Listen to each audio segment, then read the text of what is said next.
And up next, I wanted to bring you an article. It's kind of a follow-up from a call-in we had on last week's show, where the caller addressed global consciousness, or the global unconscious, and the idea that all of us are subconsciously connected in some way. And I thought this article was a good example of an application of that possible connectedness. The article's called The Amazing Subconscious Mind, and it's actually from a Filipino website, theinquirer.net. It's by Jamie Lasalso, who has been teaching remote viewing for over 15 years. And I'm kind of skeptical of some of his success rates, and I'll get to that a little bit later in the article. But he writes, most of those who attended my remote viewing. The autumn is a very bad one. The rain is incessant, and it's very hard to believe I shall see you again. The food is good this week. Last week we ran out of biscuits and ended up with just soup for 4 days. But our spirits are higher this week. I'm not allowed to tell you very much, of course, but there are new companies arriving who are having success against the Germans. What I want to tell you is a strange tale, and I trust you will believe me. I've been sleeping all right, and I'm of sound mind. I feel I must tell someone, in case I do not return to tell the tale. 3 nights ago, I was on night watch duty from midnight to 4 o'clock. The German lines are only perhaps 200 yards from our trench, and with my binoculars, I could see them moving about, their lanterns glowing. All seemed quiet, but at just before 2, a commotion could be heard. A German shouted in pain, and then more voices joined the clamour. My commanding officer woke at the noise and ordered that a flare be sent up. He feared an attack. Under the brilliant phosphorus glare, I saw a sight that I hope I shall never see again. A great, dark figure was moving along the German trench, perhaps 20 feet tall. Whether it was in the shape of man or beast, I cannot say. It had arms, I think, and legs, but how many I cannot say. It seemed to be made of smoke or billows of dark dust, always shifting and twisting like knots of matted hair. My commanding officer swore an oath at the sight and sent up another flare. Now we could see clearly. The boys in the trench with me were dumbfounded. A few could not watch. But I saw it all. This creature, or wraith, or whatever it was, seemed to lift German soldiers from their trench one by one and pick them apart, as if they were spiders in the hands of a schoolboy. The popping sound, the delicate rip of flesh in the otherwise dead, silent night, will live with me forever. Limbs dropped into the mud with a splash. A head would fall under the light of the flare, a shadow rushing to meet it as it fell heavily into the filth.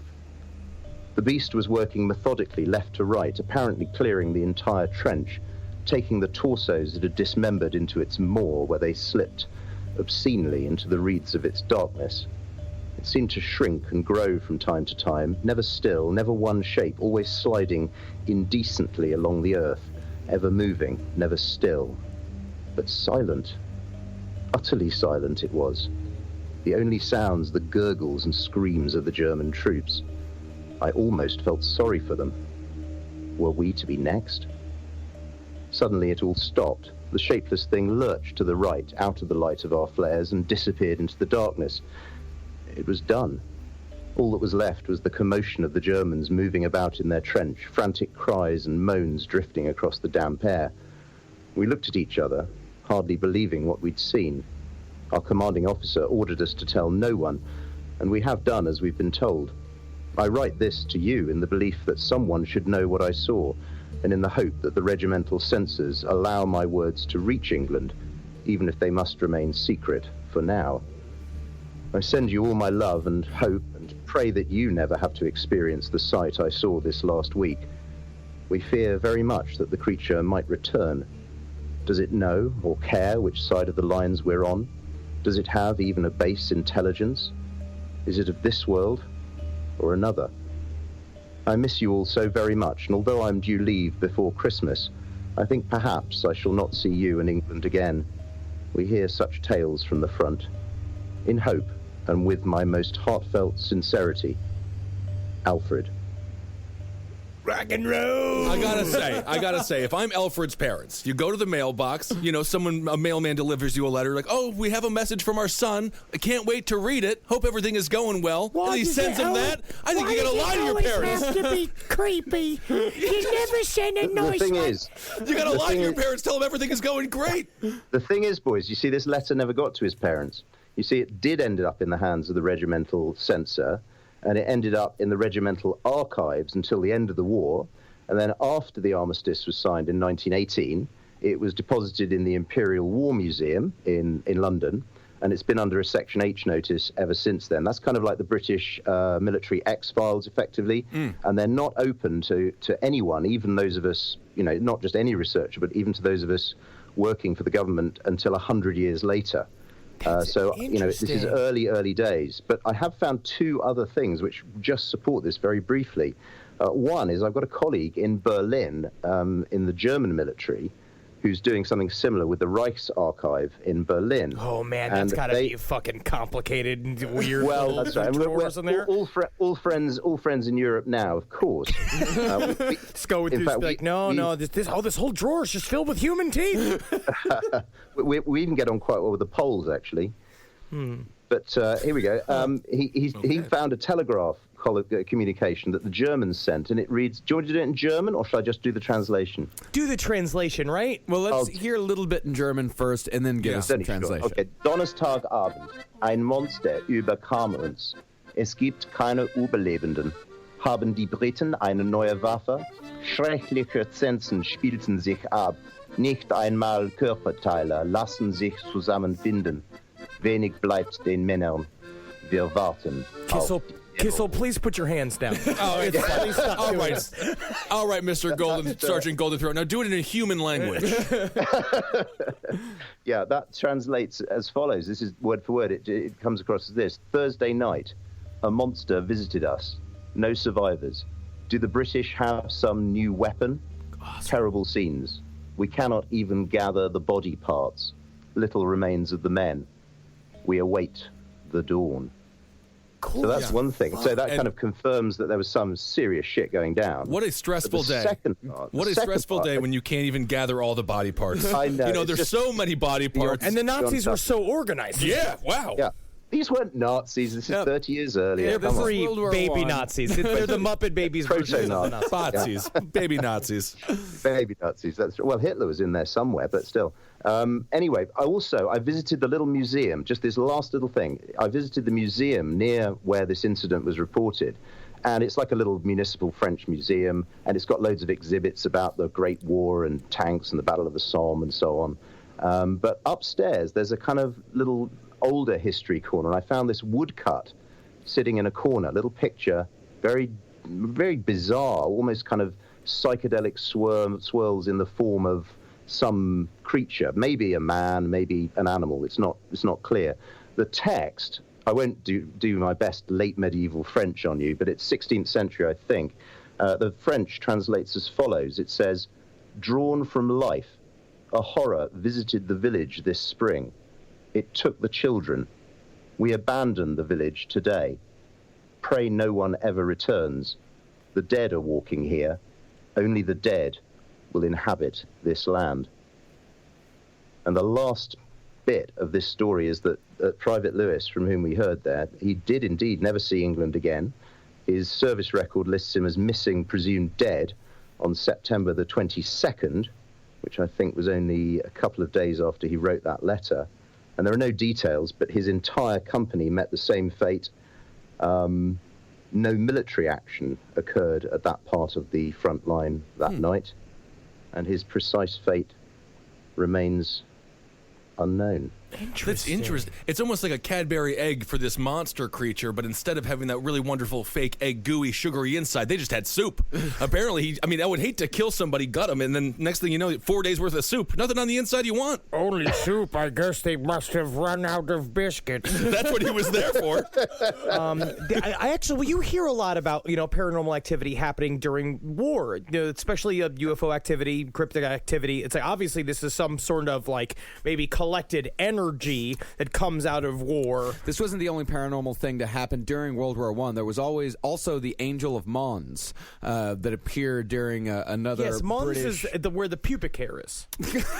Oh, is that right? I mean, you're right, though, Marcus. There are a hell of a lot of weird stories about very strange shit going down in World War I. I mean, I've got various others that I'm working on at the moment, but more generally in battle situations, there's a lot of strange things out there. Awesome. I also want to clarify, Sergeant Goldenthroat said the private heard the Germans shouting in pain. That was them laughing, and he just... that's fun. That's how they express joy. It was just a cultural misunderstanding, wasn't it? Yes. I think that's very likely, yeah. Well, thank you so much. 2 for 2. You always bring such great stories. Thank you, Sergeant Goldenthroat. Well, yeah, Magustulations, boys. Magustulations. Indeed. We've got another caller.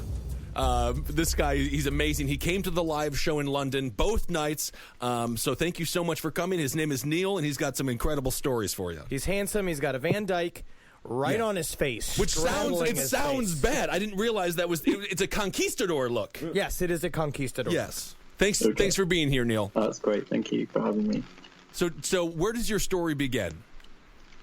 Okay, I've got 2 stories which were told to me by my mother. They're quite unusual stories. I mean, she's quite sensitive to things like ghosts, but these are quite out there. Is she a difficult woman as well? Is she difficult across the board? Or you want to call his mother a difficult woman? My mom is sensitive as well, quote unquote, but she's also a very difficult woman. Neil, is your mother a difficult woman? I guess, yeah. I mean, she's a Yorkshire woman, so she's quite difficult. Yeah, I dated a Yorkshire woman for quite a while. They're very difficult. Well, they're wonderful people, and we all love them. Expert level women.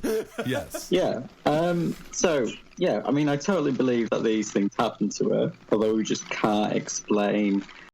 Yeah, well, they were, but we can't kind of debunk them in any way. But yeah. So yeah, basically. She grew up on a farm in Yorkshire in the countryside.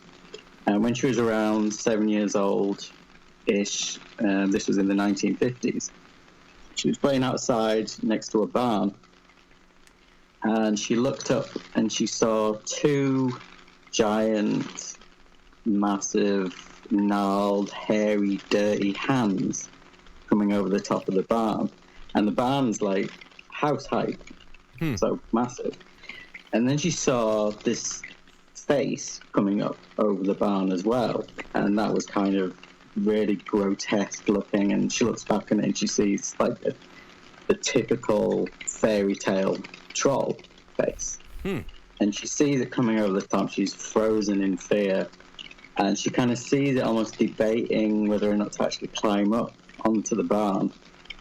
And yeah, and then it kind of just kind of backed off and disappeared. And yeah, she just basically just ran inside and didn't tell anyone about it because it is pretty far-fetched. I mean, it could have just been a basketball player. Oh yeah, I mean, Neil, you're very small. Like, you're a very small man, and your mom is also, I imagine, probably smaller than you. Oh yeah, she's smaller than me. So it literally could have been Ben. It could have been me trying to fix your damn barn, and then your mother screamed, called me a troll, and Where's left the crying. Shitter in this barn? You got to make one yourself. Well, Yorkshire, like they have a lot of like fairy stories, and it's a very like folklore based area of England, right? Yeah, definitely. I mean, I looked into it afterwards, and apparently the Yorkshire countryside is quite notorious for trolls, apparently. And now, So, but, you know, it's kind of, well, Yorkshire people in general are quite troll-looking, so I don't know. But we can't sort of kind of debunk it, because it's kind of she said she didn't dream it. I mean, it was a time when, like, she didn't have a TV, so she couldn't, like, that couldn't influence her or anything. So well, that's why no TVs. All you could do is go outside, look at the barn, hope you see a troll. Well, it's kind of like Ed Gein when he would look up and seeing the crows and all the bones and trees and shit like that. Yeah. He made his own TV. You got to. Yeah, that's it. Yeah, maybe. But yeah, it's just such a bizarre story. So I love that shit. How old was your mother when she told you this story? You said it happened to her when she was 7. How long did she hold on to this for? I don't know. I think I was like a teenager. I think it was kind of as I was having some strange experiences, and she talked to other people who had strange experiences, and she kind of brought it up, and it was kind of like she was very like solemn about it, like really serious. So I totally believe that she saw it. Well, my belief system and your belief system is in reality it's thin. Obviously, people have experienced these sorts of activity like all over the world. Every different culture has stories of the hidden people. And so I believe your mom. Well, man, you build a barn, you're just asking for a troll to come climb on it. It's like building a fucking baseball stadium, and you're just going to have a bunch of guys in baseball uniforms. That's right. They've got baseball bats. They're baseball players. But it turns out they're not baseball players. They're just a themed gang. Oh, I see, like the Warriors. Neil, do you mind us asking, what was some of the experiences that you were going through when your mom, told you the troll story? I don't know. There was kind of just some slightly spooky ones, but I've had a couple of, like, Glitch in the Matrix type ones. Cool. As well. So, they're quite... And so you were a child expressing to your mother that you're going through some paranormal phenomenon, and to calm your nerves, she told you that trolls are real. That's a great way to... Don't worry, son. It literally only gets worse than this. Yeah, you had one, but she had one more story, right? Yeah, this was around the same sort of time.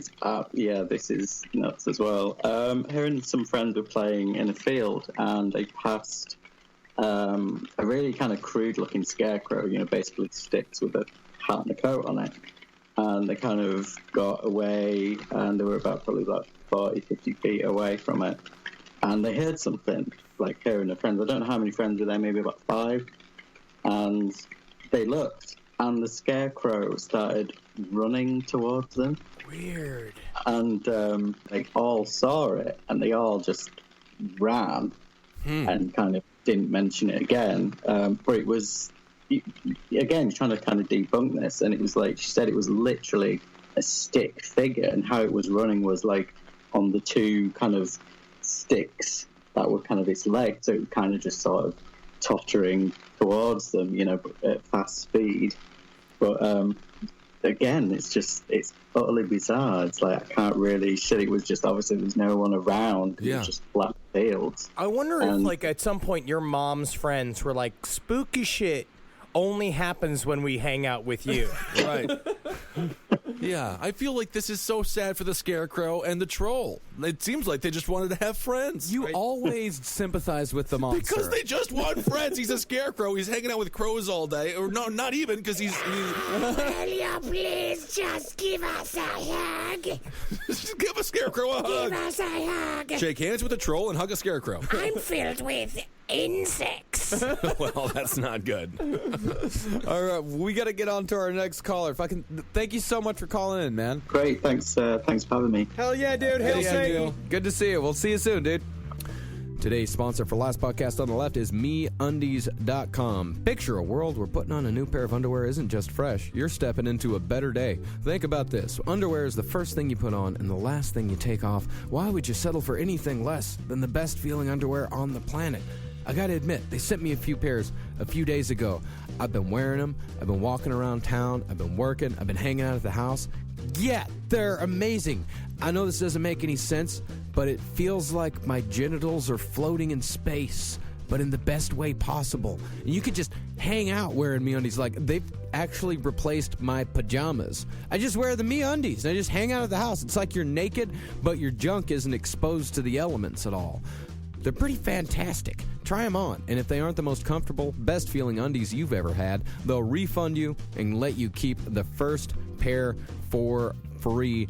Included in the price is the sweet touch of Modal, a special fabric made With best-in-class raw materials that are scientifically proven to be 3 times softer than cotton, and for a limited time, everyone in the Last Podcast on the Left audience gets 20% off their first order, but you have to go to the special URL, meundies.com/LEFT. With the MeUndies Better Day Guarantee, you have nothing to lose, so don't wait any longer. Go to meundies.com/LEFT right now for 20% off your first order. That's meundies.com/LEFT.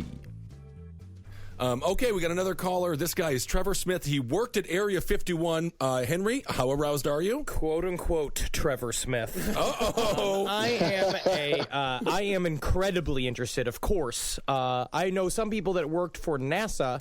I was recently bumped into a girl on the train. Again? Never a straight answer. And I bumped into a girl that I used to work with at a night job about like 10 years ago. And she had an aunt that worked at NASA, and she was explaining that the aunt would get drunk and be like, "We've been talking to aliens for 45 years." And I'm just like, if that's the truth, fucking give it to me. Aliens also might be what she calls her ex-husband, which we don't know. So, Trevor, tell us, when did you start working at Area 51, and what's your experience been like there? Well, I was first stationed there in early 2010, and I was there providing security for the actual installation itself through the Air Force. And my experience there was pretty weird, now, my question to say is the that, least. do they use a special polish to get all the claw marks from the reptilians off the tiles? Like, is that like a thing that you have to? Was that your job, or? No, I kind of just walked around and made sure that no one was taking anything out of the installation they weren't supposed to.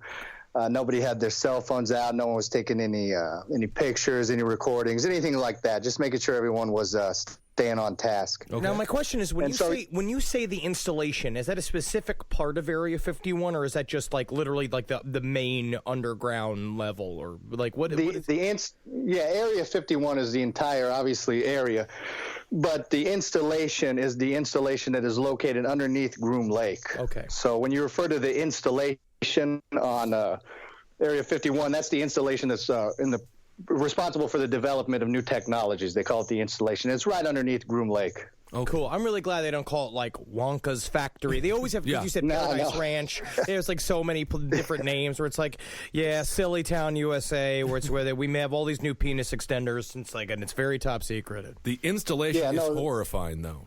Yeah, no, I mean, they've got some nomenclature name for it, but they just call it the installation. Cool. And this was in response to you guys in the last episode talking about people who served in the military and saw kind of a lot of bizarre things. And I got to witness the development of a lot of new equipment and weapon systems that are probably going to be coming into production, I guess, in like the next 20 years. I would say anything that you guys can see on the outside, online, on TV is an early prototype or a proof of concept, and that it's probably been in development for at least a decade. Mm-hmm.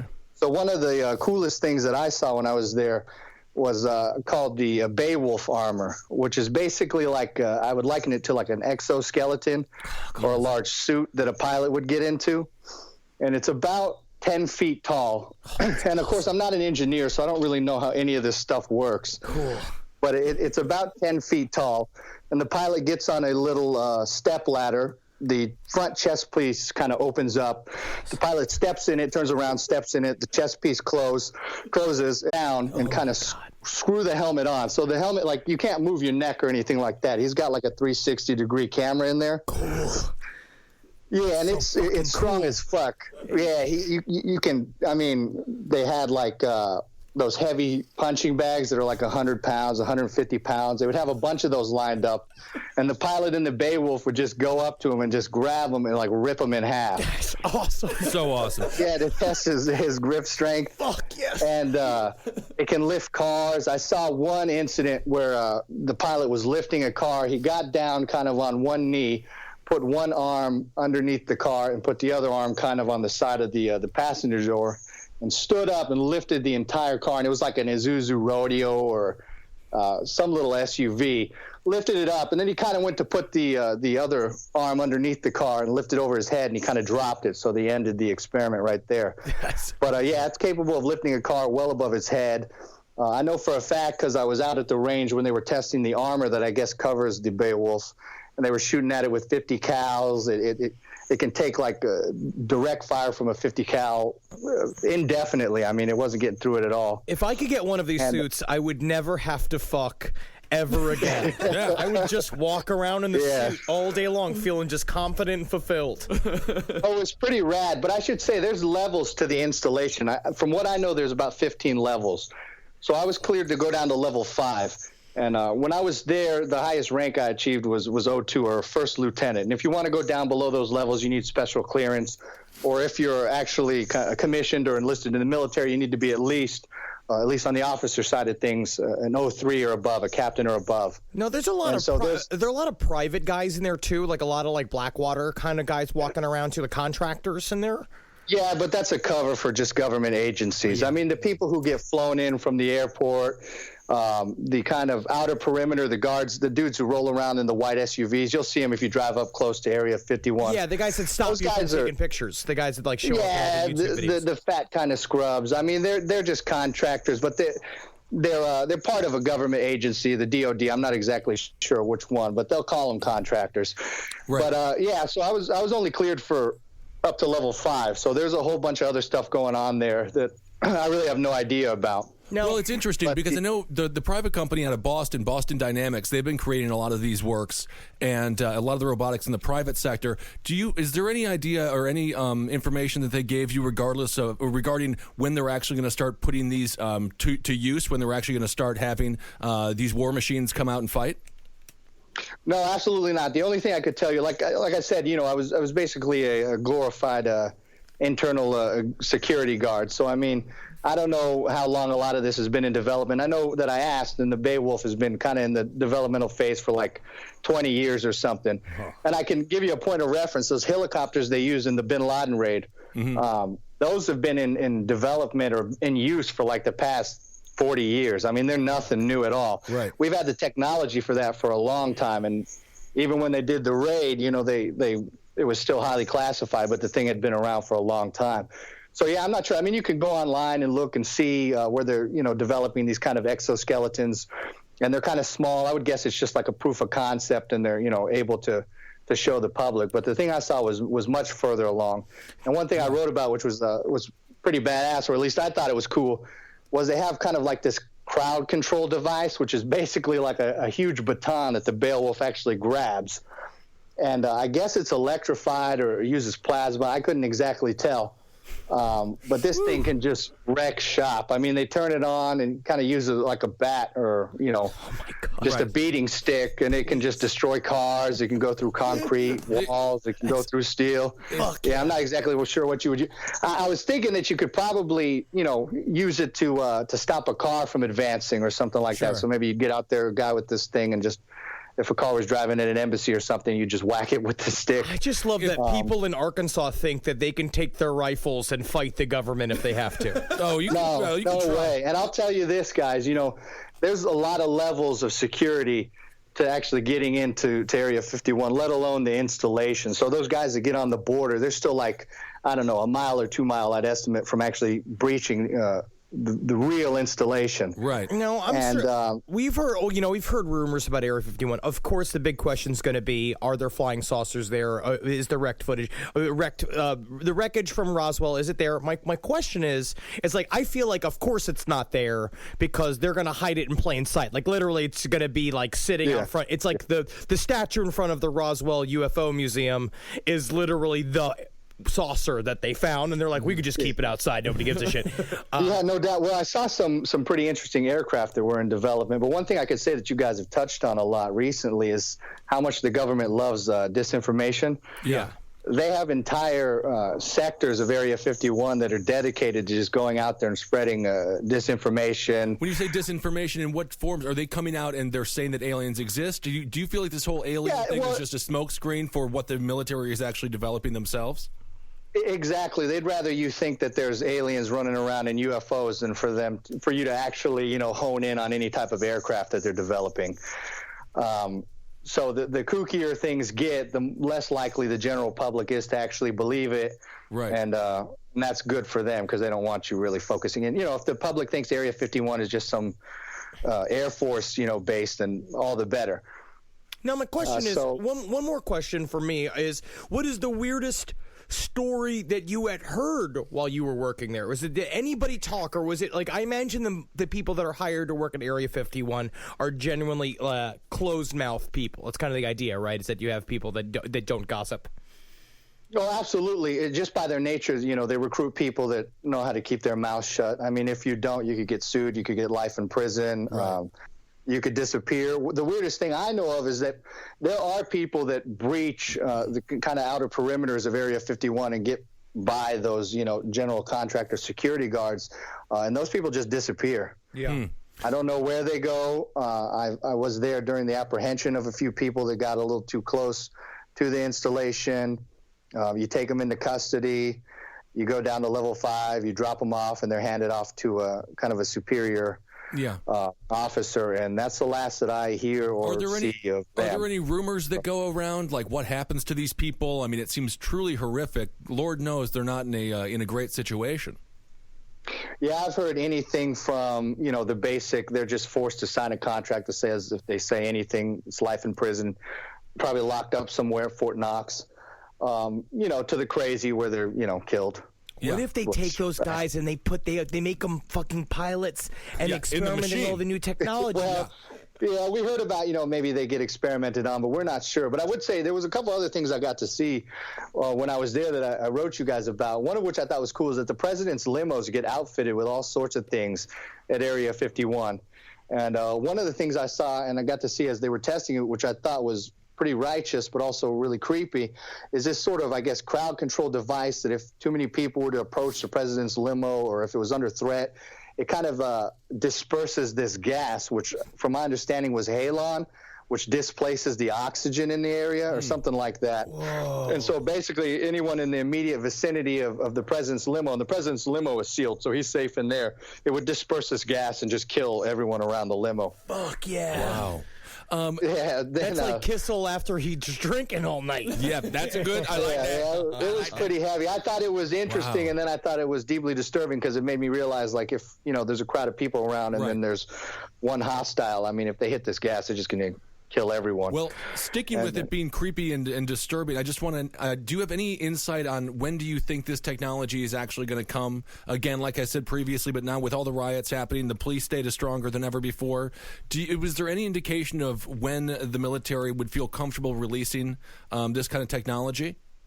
From my understanding, the only time they ever release any technology is when they absolutely have to. So due to a leak or the deployment of some of this technology, it was caught on video, or in the case of the bin Laden raid where they actually, had to leave one of the helicopters and destroy it, but part of it was left intact. A situation like that, then they'll keep this stuff under wraps for as long as they possibly can. And one thing I got to see, which to me answered a lot of my questions about the possibility of UFOs, is an aircraft in development called the Phineas. And the Phineas, I don't know why it's called the Phineas, is basically a long cylindrical tube. And I was about 100 yards from this. I was on the airstrip providing direct observation security as they were running this test. I guess I'd liken it to like a torpedo where one pilot kind of lays down in it. And it doesn't take off long ways like a jet or anything.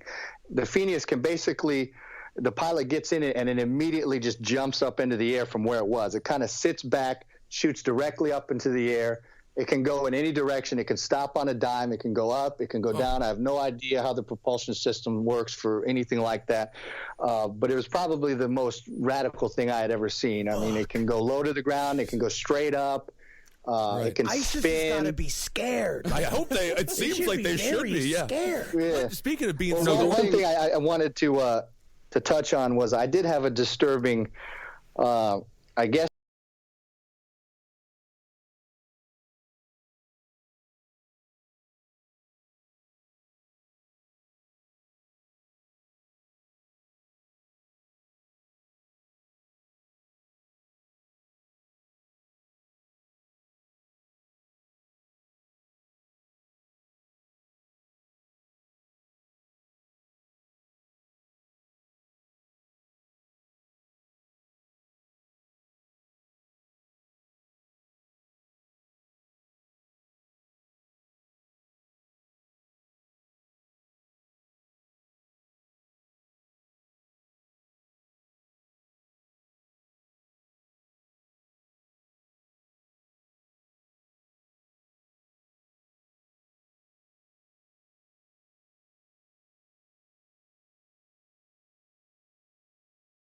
encounter while I was still with OSSI.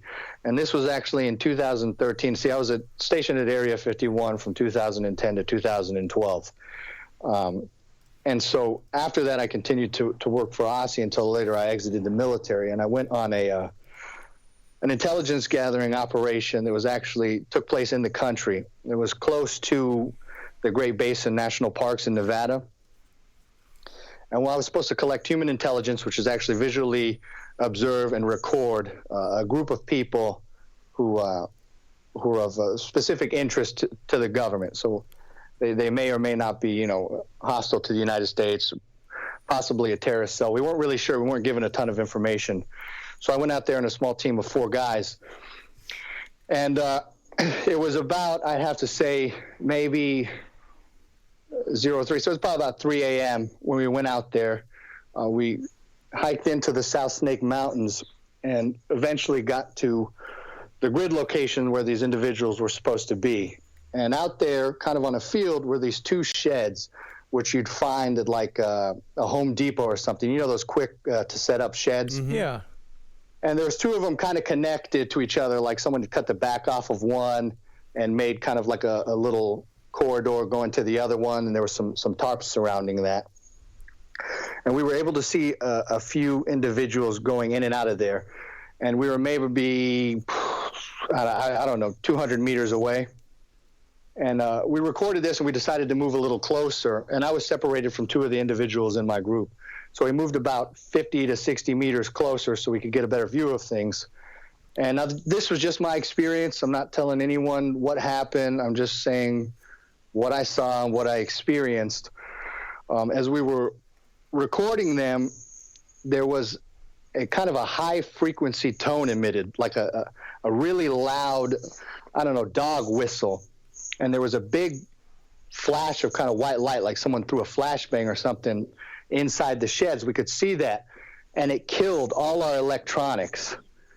It even scrambled our NVGs, our night vision goggles. They got kind of fried. They weren't working right. Our radios stopped working. We weren't in communication with the other 2 individuals that were kind of located on the other side of where we were. Everything was fried, all our electronics. And this took about, I guess it would be about 2 minutes till things started coming back online, like our radio actually came back online and everything. And we could see no movement down there from that point on. It didn't look like anyone was in the shed any longer. So we couldn't stand it, and my superior made the call to actually go down there and see what occurred. So we went down there. We were able to physically link up with the 2 other members of our group, and we all confirmed that we experienced the same thing, a loud, high-frequency kind of almost dog whistle and a kind of blinding white light.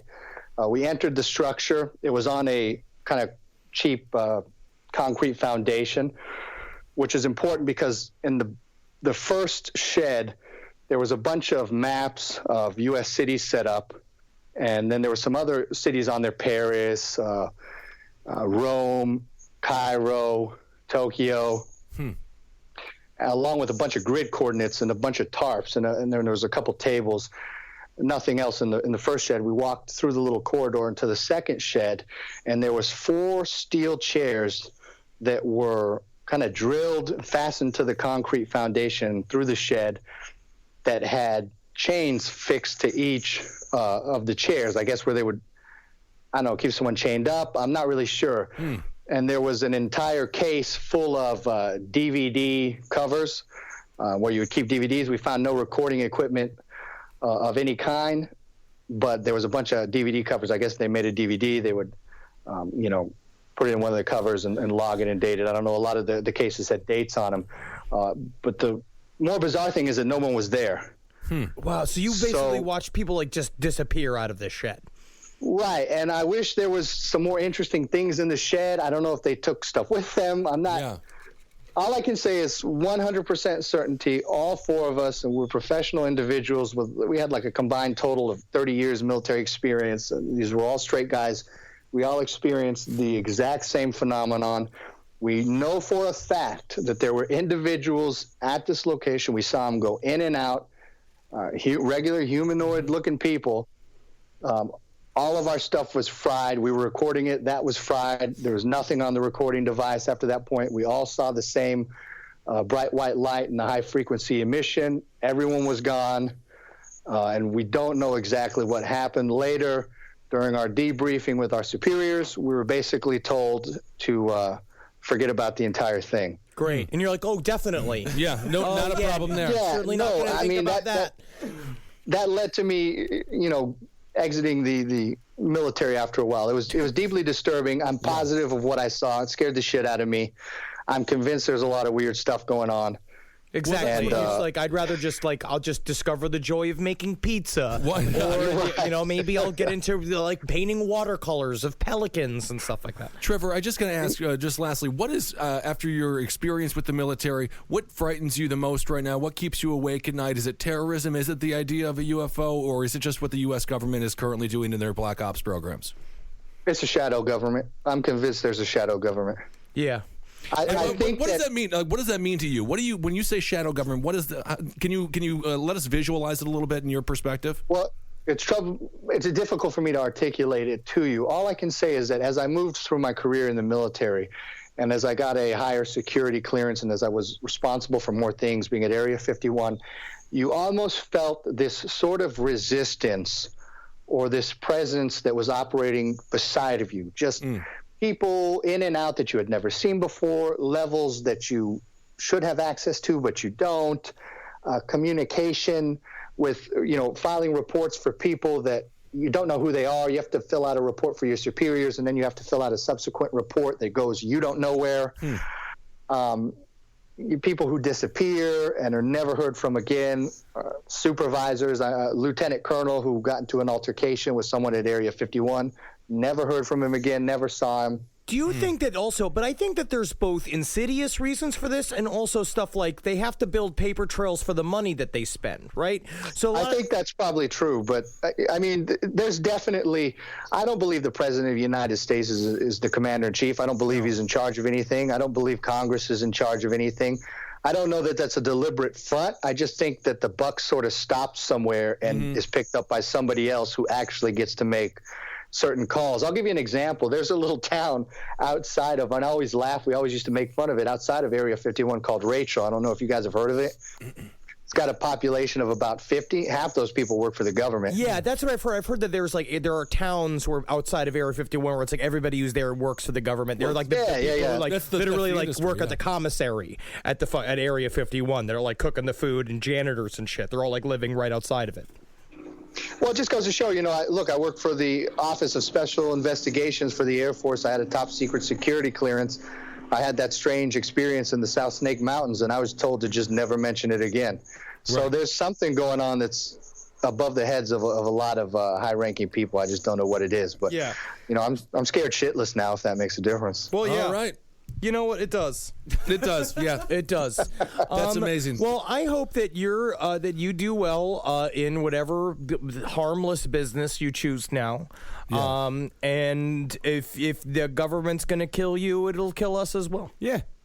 I'm just kind of rolling around like a vagrant, smoking a lot of Kush and hanging out. That sounds great. That's great, Trevor. That's the way to do it. Thank you so much for your insights. That was really important stuff. Thank you. Yeah, I love it. Hey, I appreciate it, guys. Thank you for your time. Hail Satan. Hail Satan. Right. Thank you so much for giving me the boner I currently have. This is really great. Thank you so much. All right, guys. All right. Bye. Today's other sponsor for Last Podcast on the Left is ZipRecruiter.com. Are you a small business owner? Are you hiring? Do you know where to post your job to find the best candidates? Posting your job in one place isn't enough to find quality people in this day and age. If you want to find the perfect hire, you need to post your job to all the top job sites, and now you can with ZipRecruiter.com. You know what you can do? You can post your job to 100-plus job sites, including social media networks like Facebook and Twitter, all with a single click. Find candidates in any city or industry nationwide. Just post once and watch your qualified candidates roll in to ZipRecruiter's easy-to-use interface. No juggling emails or calls to your office. Quickly screen candidates, rate them, and hire the right person fast. Find out today why ZipRecruiter has been used by over 1 million businesses, and right now our listeners can post jobs on ZipRecruiter for free by going to ZipRecruiter.com/LEFT. That's ZipRecruiter.com/LEFT. One more time, try it for free at ZipRecruiter.com/LEFT. You're an Iraq War veteran, correct? Yeah, that's right. All right, great. Are you still there, or are you here? Are you back home? No, I actually am in Albany now. Oh, nice. Is it better or worse than Iraq? That's a really good question. Yeah. Good question. All right, we're back. Some days it's hard to tell. It's an honor to have him. Thank you for your service. Tamim, he's a former veteran of the Iraq War, and he's got some incredible tales for us about his experience. Thanks so much for being here, man. Yeah, thanks, guys. Thank you so much, man. So is this like a funny story, or is this like a bad story? I guess it's got funny moments, but it's cool. Yeah. No, so I was deployed to Iraq in 2007, and like August, we got over there to Baghdad, and we were in like the southern part of the city, and so my company was tasked with kind of cleaning out this area that was like a den for Al-Qaeda in Iraq guys, which, funny enough, the head dude that we were looking for the whole time we were there is Omar al-Baghdadi, who's the head of ISIS now. Fuck. Yep, big time guy. So did he get away on like roller skates, or is it like one of those? Was he dressed as a sexy lady and then he goes through like a mall kind of thing? Is that how they get away from these circumstances, or? I'm pretty sure that's it. Yeah, the roller skates with like a burqa, maybe. Yes. Yeah. All right. So you're looking for Baghdadi. That's huge. Yeah. It was a big kind of mission task for our company, because that area was like their last stronghold in Baghdad during the surge there. Mm-hmm. So we got over there and we took over this building that was a Catholic seminary, or former Catholic seminary. And for years, the U.S. government had been trying to get the Catholic Church to let us use it as an outpost, because it was like really strategically located. It was in a good spot. Yeah. And they wouldn't let us for like years. They wouldn't let the government use the site until the cardinal got dragged out into the street and got beheaded in front of everybody. Yeah, that's how you motivate these fucking priests. Yeah. So shortly after that, they said, "All right, you have our blessing, so you guys can use it." So we got in there, we fortified it. We took like a couple of pretty big attacks, like initially taking over, because there hadn't really been a presence down there at all for like, years at that point. Yeah, that must have been really hairy. So when you say you're trying to fortify it, it's obviously still a soft target at this time. What were these attacks like? Were they extremely primitive, or were they very organized? Oh, they were organized. Like, it kind of blew my mind. The first day we were on the ground there, they called in like a fake vehicle-borne VBIED threat, and they said there was a bus out in sector. We got this tip that there was a bus that was being used as like a massive car bomb, and they were going to drive it into the building that we were taking over. So they sent a platoon from my company out to go check it out, and it turned out it was bogus. They got ambushed while they were out there. Fuck. So they ended up making it back to the base without any casualties or anything. And but the bad guys followed them back to the base, and so within probably 30 minutes of them crossing the line back into the perimeter there, we got just lit up by RPGs, PKM machine guns, AK-47 sniper fire, just everything you can imagine. They threw it at us. Yeah, and what I want to get to the story in a second, but just in that scenario, what's your brain going through at that time? You were just, I assume, having just a normal day, trying to, fortify the space, and next thing you know, you're fighting for your life. How confusing is it? It was, you know what, honestly, like, my brain just kind of, like, shut off. I don't remember very clear details. I remember almost, like, snapshots of things that happened throughout that whole fight. Because, I mean, it lasted... like 6 hours probably until it finally petered off. Yeah. So what do they do? Do they just keep going and going until you either kill all of them or they leave? Is it like because they're not going to come and take a fortified U.S. base, right? They can't get in there. You guys got exoskeletons, literally like 10-foot tall exoskeletons. Right. No, ours were on order. We didn't have them yet. No, they. You know what? That's the thing that was kind of, I guess I almost want to say like awe-inspiring about that attack, was because it really showed their resolve. Because they, they kept coming in waves. They were a lot more organized than we thought. They were using trucks to like pull wounded people out of the fight and bring like reinforcements in. They were bringing ammo into their guys. I mean, they were like really set up. And it wasn't until we got the attack helicopters in to just start like dropping missiles on like every fucking building around us. That sorry for cursing, by the way. I'm sure it's okay though, right? It's okay. Yeah, just fine. Yeah. I've been listening long enough that. By the way, side note, Om Shinrikyo was the first like series that I ever heard from you guys. And I'm interested in the adventures of young Sapien. What's he up to these days? Man, he's just trying to be a good student, and I imagine he's gotten very large. I'm sure he has. Young Sapien. Well, thank you so much for listening. Yeah, no, I love you guys. You guys put out an awesome show. Thanks, man. Thanks, also, Abe Lincoln's Top Hat. I listen to it every week. So. Thanks so much, man. That's awesome. Well, we'd love to have you back. We'll have you on that show, too. We'll speak at more length. But, okay, so let's go back to Iraq. Let's get to it. Okay. To it. This horrible story. Yeah. Okay, so we're like, the story took place, we were probably in country maybe like 4 months at that point, and things had been kind of just like a steady, just grind, you know what I mean? Like we were getting in fights like every other day, and just kind of making our presence known, killing guys, taking dudes, like, you know, bagging them up and sending them to detainee centers and stuff like that. And there was this neighborhood that was to the south of where our outpost was, and it was like the predominantly Christian area of that part of Baghdad. And, you know, when in 2003, when everything just kind of collapsed into absolute anarchy, a lot of the Christians just like got the hell out of there as quickly as they could. But the ones that couldn't really like afford to leave or just got kind of trapped there ended up in like a really bad spot. So there was like mass executions. There was just all kinds of really terrible shit that was happening to these people. And as a result, like their whole little like neighborhood was just totally abandoned. And, you know, there was people that still lived in our sector. There was commerce that went on. Markets were open. People went to work, et cetera, et cetera. But that area was like dead. So we never really patrolled in there just because there was no activity. There was no reason to really. But one night we were out on night patrol, and we got this, you know, just kind of like a Frago mission to just go like check it out and just see if there was any kind of like caches or signs of insurgent movement, whatever. And so, you know, we got in there, we started going kind of house to house, and we were just, you know, breaking down doors and searching places. Most of the houses weren't even locked. The front doors were just hanging open. You know, shit was just strewn all over the front lawns of these places and in the streets and stuff. But then some of the houses, they looked like, you know, it's almost like that cliche where it's like dinner was still like sitting on the table, you know what I mean, from like years prior. Crazy. And so, yeah, it was really eerie. Like, as soon as we got in there, the feeling was just kind of like, man, uncomfortable being in there, you know? Yeah, well, that's why I could never be in the military. I would have definitely eaten some. I would have had some old naan for sure. It would have been tasty. Botulism or something. So anyways, yeah, so we go to this, there's this one house in particular that we cleared it, got up to the roof. And I don't know if you guys have seen examples of kind of like what this like Middle Eastern architecture looks like, especially in Iraq, but it's predominantly like concrete boxes really that they make the houses out of.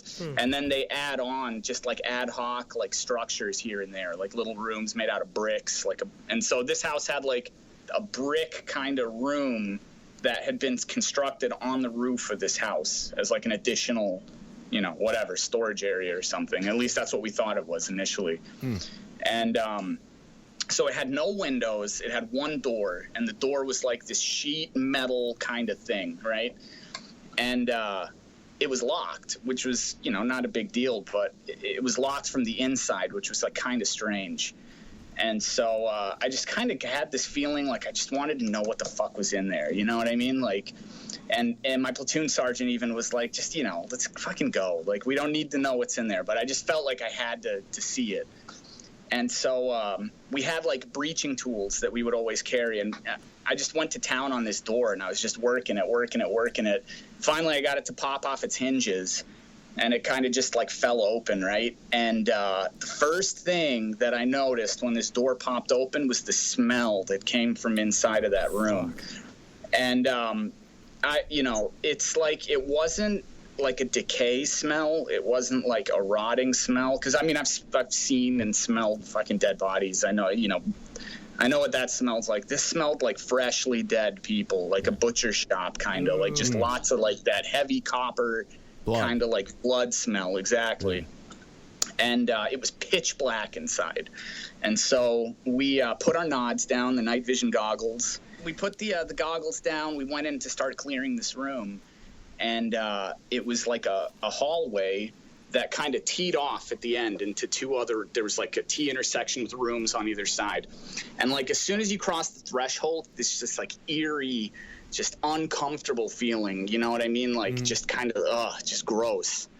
And the smell, you know, that's like my kind of strongest sense memory of the whole thing.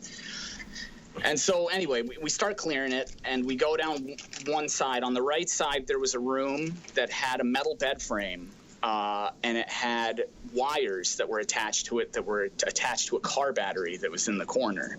And there was like chains on this fucking bed, right? And it was just like, you know, as soon as we saw it, I was like, what the fuck? Oh, shit. Well, they're electrocuting people, obviously, in this place, right? I thought it was just a strange car.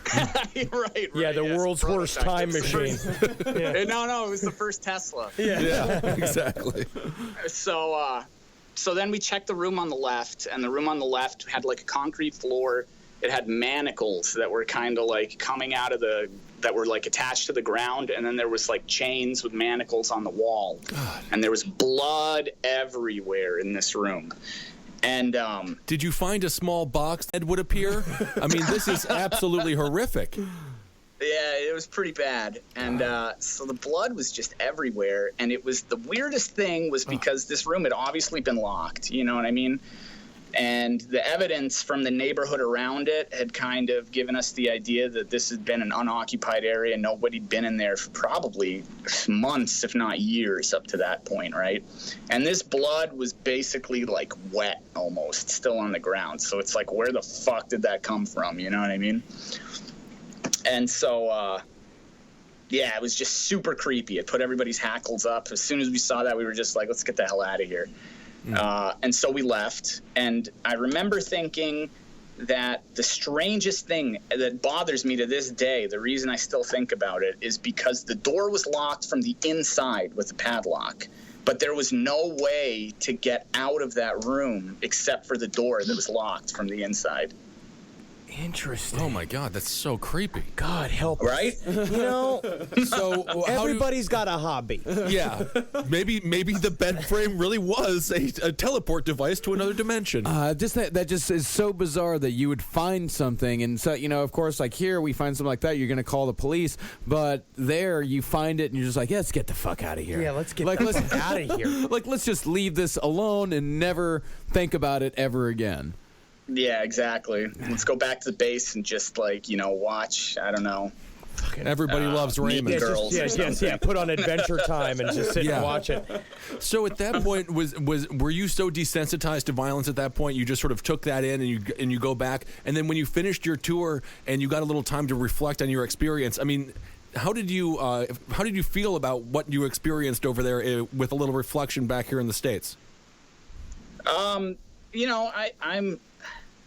It's a kind of a complicated thing to talk about or think about, but yeah, you know, like when we were that area that we were in Baghdad, just in a general sense, like we did a lot of good. I firmly believe that, like we did a lot of good because there was tons of sectarian violence that was going on when we were there.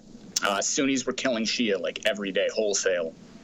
Which actually, I have another story, which was kind of not necessarily as eerie, but every day, like for the first couple months that we were there, we would find these decapitated bodies, like on street corners. Like it was a pretty regular occurrence to find these bodies in the morning. And we always wondered, where the hell did that? Where were the heads? We never found any of the heads, right? And about, I don't know, 2 or 3 months later, we were doing this big clearing mission through this palm forest that was to the south of the city. And we found this mud hut that had, like, no shit, a pyramid, like a pyramidal structure of heads that were stacked up inside this building. And the ones on the bottom were skulls because they decayed already at that point, and the ones on the top were fresh. Oh, my God. At some point, one of the guys said, like, be like, hey, Ryan, you stop piling these heads because it's creeping me out. Like, it's gotta make them sort of put them in the hole with the rest of them. Well, it's in the hole. Did you tell me I'm just trying to have fun? You said have fun with it, be creative. Did you find it to be sort of a shrine? Was this something that you think that they went back to on a regular basis and took great pride in? Oh, absolutely. Yeah. You think they do this shit mostly they do this shit to freak people out, though? Isn't that kind of the idea, that they do these crazy, horrible-looking things in order to make you feel fear of them? 100%, yeah, 100%. Because I mean, the actual physical beheadings themselves took place in public. You know what I mean? And they would try and get like a crowd of people around them. Because look how horrible we are. We you can't beat us. We do this kind of shit. Yeah, they might being like, we have 10-foot exoskeletons with gigantic electronic batons. We're coming for you. Literally in 10 years. Sorry, guy. Speaking of like advanced weaponry and stuff like that too, we had this thing towards the end of my tour. And this is absolutely true. It was a microwave gun that we used for crowd control. And so it was on our vehicles. We got like a test unit of it, and we had it on one of our vehicles. And it was like a big satellite dish looking thing that was on a turret, and it had crosshairs, and you like sat inside and you pointed it at people. And when you turned it on, it microwaved people. Oh. So like, so they get like really hot? Do they explode?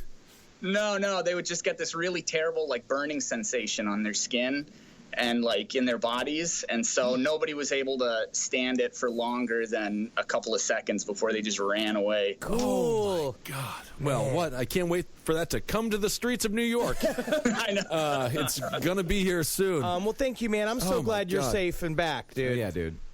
Thanks for having me on the show, guys. Seriously, I appreciate it. Love you guys' work. Henry, I can't wait for my pretty face to come back. Dude, October 23rd. I can't fucking wait. It's really good. It's really, really good. But you did good. Thank you, Tamim. Thank you for your service. Thank you for everything you've done. Hail Satan, dude.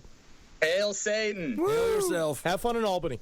All right. That's impossible. Go on down to a live show sometime. We'll get you in for free. Okay. Awesome, man. Thank you. Hell yeah. Hell yeah, dude. We'll see you soon.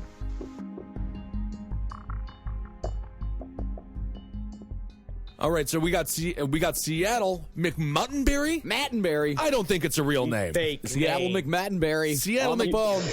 You got it right. Well, he's on the phone with us, and he has a story about an airplane, I guess, huh? Yeah. All right, Seattle, start us off wherever the hell you want to. All right, so 2012 summer, I was flying back from Europe. We were doing this European tour with one of my bands, and it was me, my drummer Frank, and his girlfriend on the flight back, and we board the plane, and we're looking for our seats, and there's this man who's sitting next to me who's like, he's got to be like 300 pounds, and he did not look like in good shape, and I had to.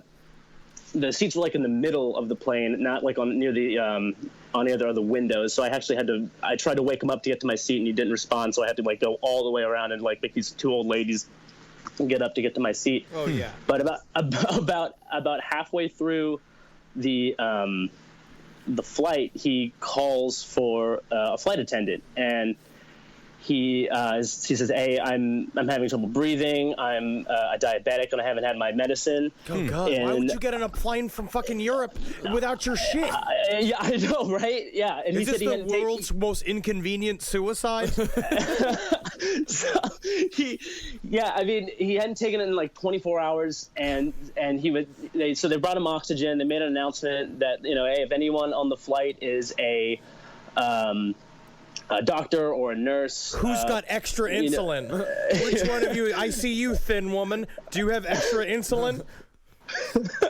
And so they decide to move him to the back of the plane so he can stretch his legs so they don't clot up.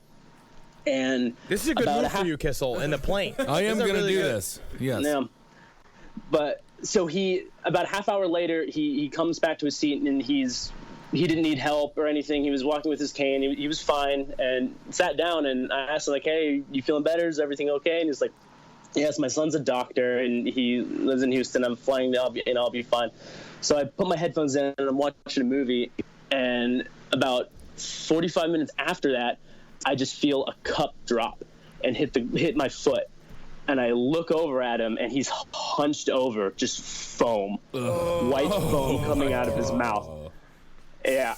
And so I start freaking out. I'm like standing up in my seat and hitting the flight attendant button, screaming for help. And yeah, and so they like some people grabbed him, and flight attendants grabbed him, and there was just no dignity to this man's death. They just rolled him down the aisle like he's a fucking like barrel. No, exactly. Yeah. They drug him down the aisle and put him in like the snack cubby where they like with a curtain.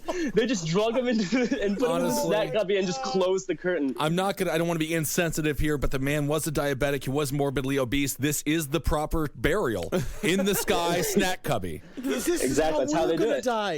It's fine. I have no problem with the way this guy has gone. Did he shit his pants? Well, okay, so we're gonna get to that. So okay. I'm kind of freaking out and well, this is a problem too. It says also on a plane. I would say, to be honest, in this scenario, I wouldn't say anything. I would literally go and put a sleep mask on him and be like, "Oh, somebody's taking a nap," just because they are not turning this plane around. I need to get where I'm going. Sure. So I'm kind of freaking out, and the flight attendants get my friend, and who is about 20 seats behind me, and they're like, "Hey, is that your friend up there in the red shirt? And, I think he could just need someone to talk to you. If you could come talk to him." So he sits down, and I told him everything that happened, and he's like, "Oh fuck, dude, that's crazy." And he goes, "Wait a minute, was he sitting in this seat?" And I'm like, "Yeah." And he goes, "Okay, well, if you're cool, I'm gonna go back to mine because this seat's wet." Oh, yeah, bro. You wanted your friend to come sit in the corpse's seat? And first, how didn't you get an upgrade out of this? How did you get bumped up to business? Did you at least get free headphones? Yeah, I don't know. I mean, the flight was almost over, but the big twist, and I sent this to Marcus before any of this happened, when we were on the flight. People were still boarding. While he was sleeping, sitting next to me, I took a selfie with him. Oh, all right, let's see it. I sent it to Marcus. Oh, God. Oh, no. He took a selfie with a dead man. A future dead man. Oh, he does look like he's having trouble. All right. So what inspired you to take the selfie with the future corpse? Trip to Europe, and I just thought it was funny that to end the trip, I was having to sit next to this man who was huge man halfway in my seat. Yeah.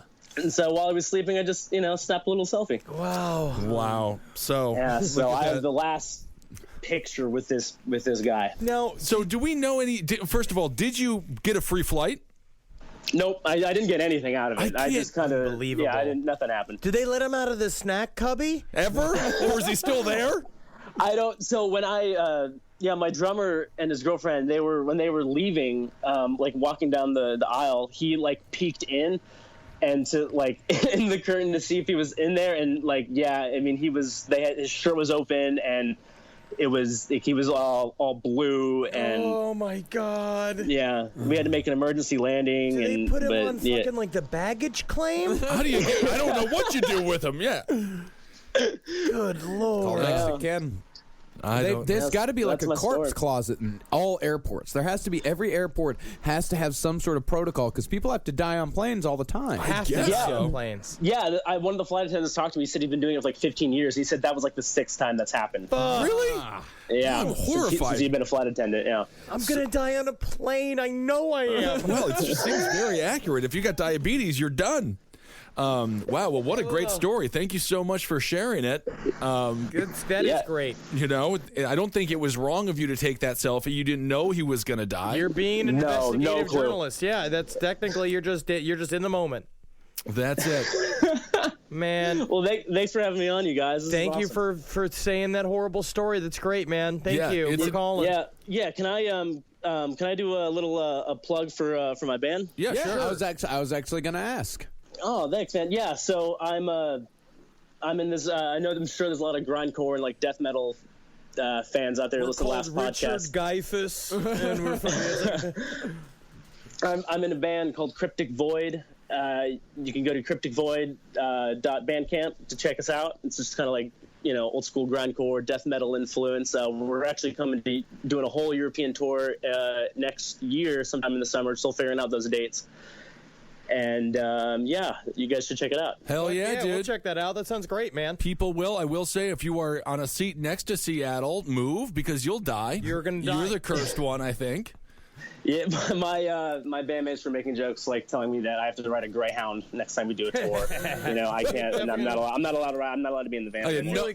no one dies of a heroin overdose in the bathroom of a Greyhound. Oh, no. Never. No, it never happened.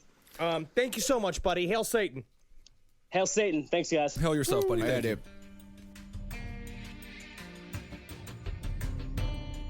All right. Our next caller, his name is Jared. He's got a creepy tale for all of us. He's not the sandwich-loving pedophile. No, he's not. We know that now. Hate that asshole. Yeah, Yes, he good. ruined That's your a name. good stance. That's a Yes. very good stance. So you have a doppelganger, or believe you do? Yes, I do. At least I think I do. I've never personally seen him, but I've had a lot of family members report that they've seen him from around 2 to 5 years old. Interesting. All right, so you're 2 years old. Your parents, obviously, you're not really there mentally yet, but your parents claim that there was another 2-year-old running around the house, huh? Yeah, basically. See, my parents, we built our house in a suburb up here in Coeur d'Alene, Idaho, when I was around 2, and then we moved in the house when I was about 3. And since then, they've on and off reported seeing him or hearing him or such. And how does he show themselves? How does he show himself to your parents? The first time he was seen, it was actually my dad who, he didn't see him, but he heard him.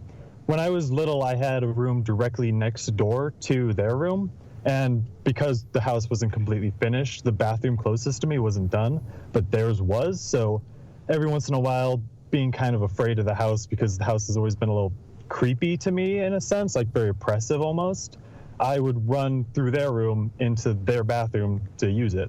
Mm-hmm. And this was about a weekly, maybe bi-weekly thing. So it wasn't exactly rare, but it wasn't common either. And one night my dad just says that he was laying in bed sleeping just completely fine, and all of a sudden he heard the sound of footsteps running past him. So he woke up and looked through the light, and there was nothing. He tried to urge my mom awake to possibly check on me, but when they got the bathroom door open, they found no one in there. Lights off. I was dead asleep in my bed. Interesting. So your doppelganger had to pee in the middle of the night. So Yes. how are they sure that this wasn't just a ghost and not it was your doppelganger? So they saw you in places The where first you time they shouldn't be. didn't. Yes, that was the first time. Yeah. So how did it develop?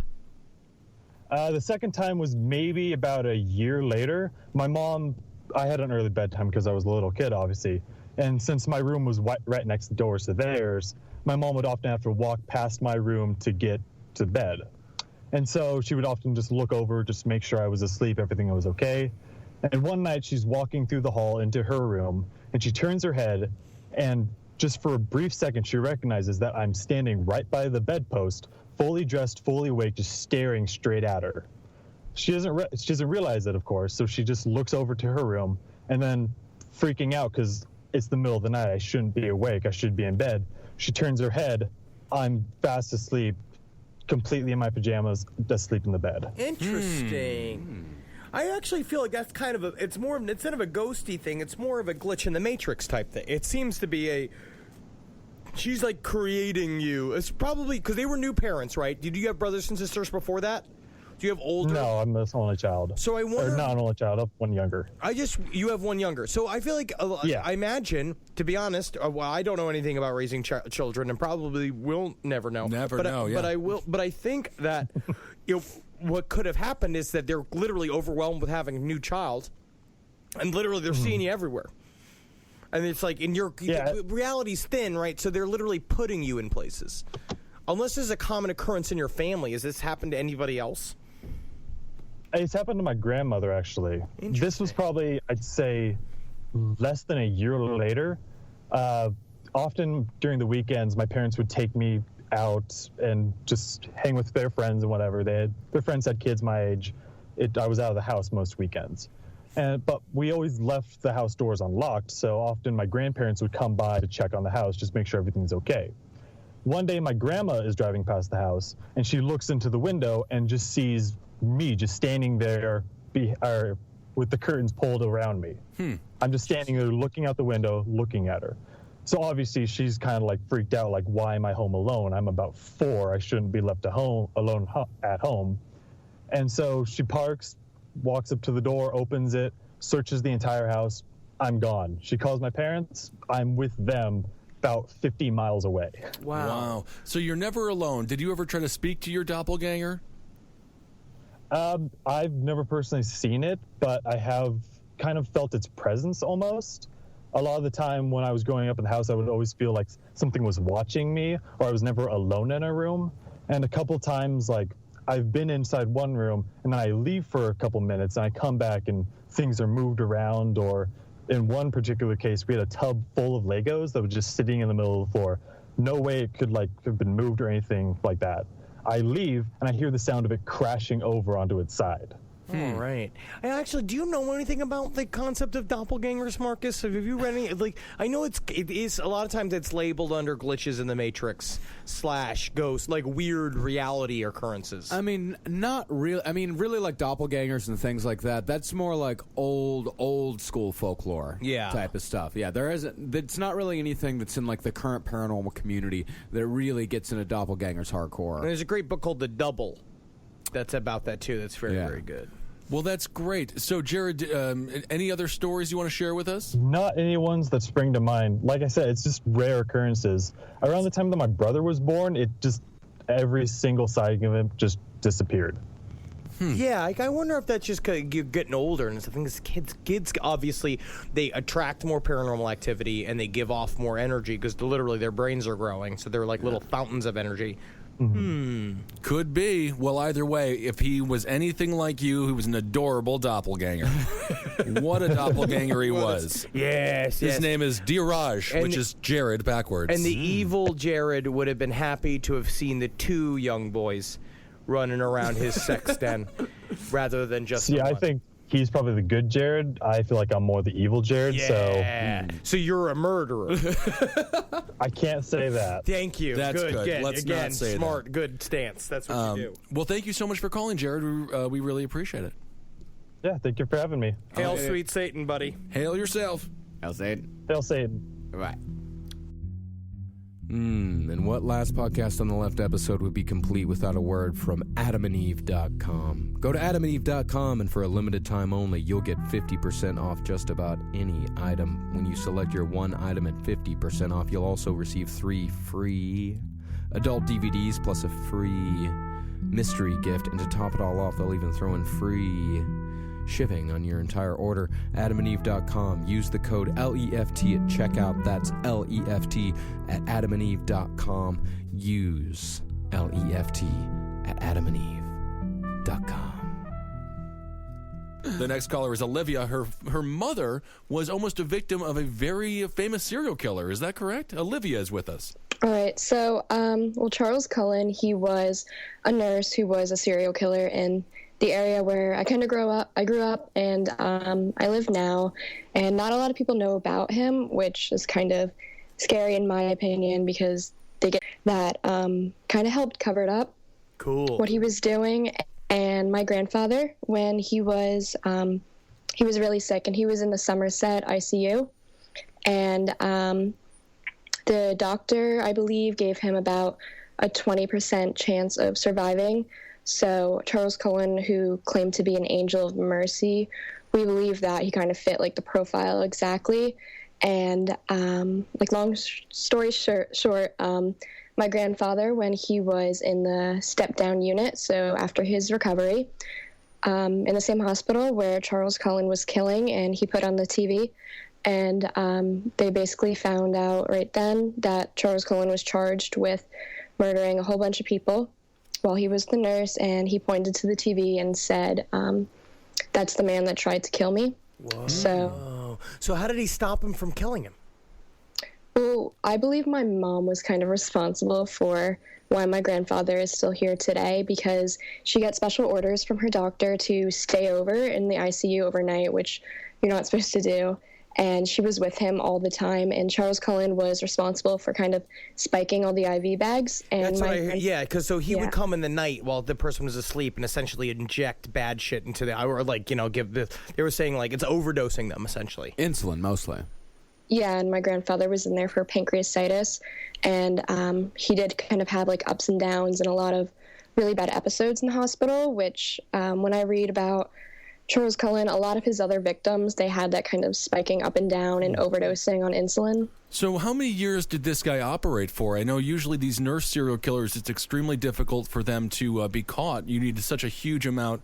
I mean, people go to the hospital to die, so when they leave in a body bag, it's not necessarily such a huge red flag. It was many years. So well over 20 years. Yeah. About 20. I think he made it 25 years. So your grandfather was one of the later victims? Or almost one of the later victims.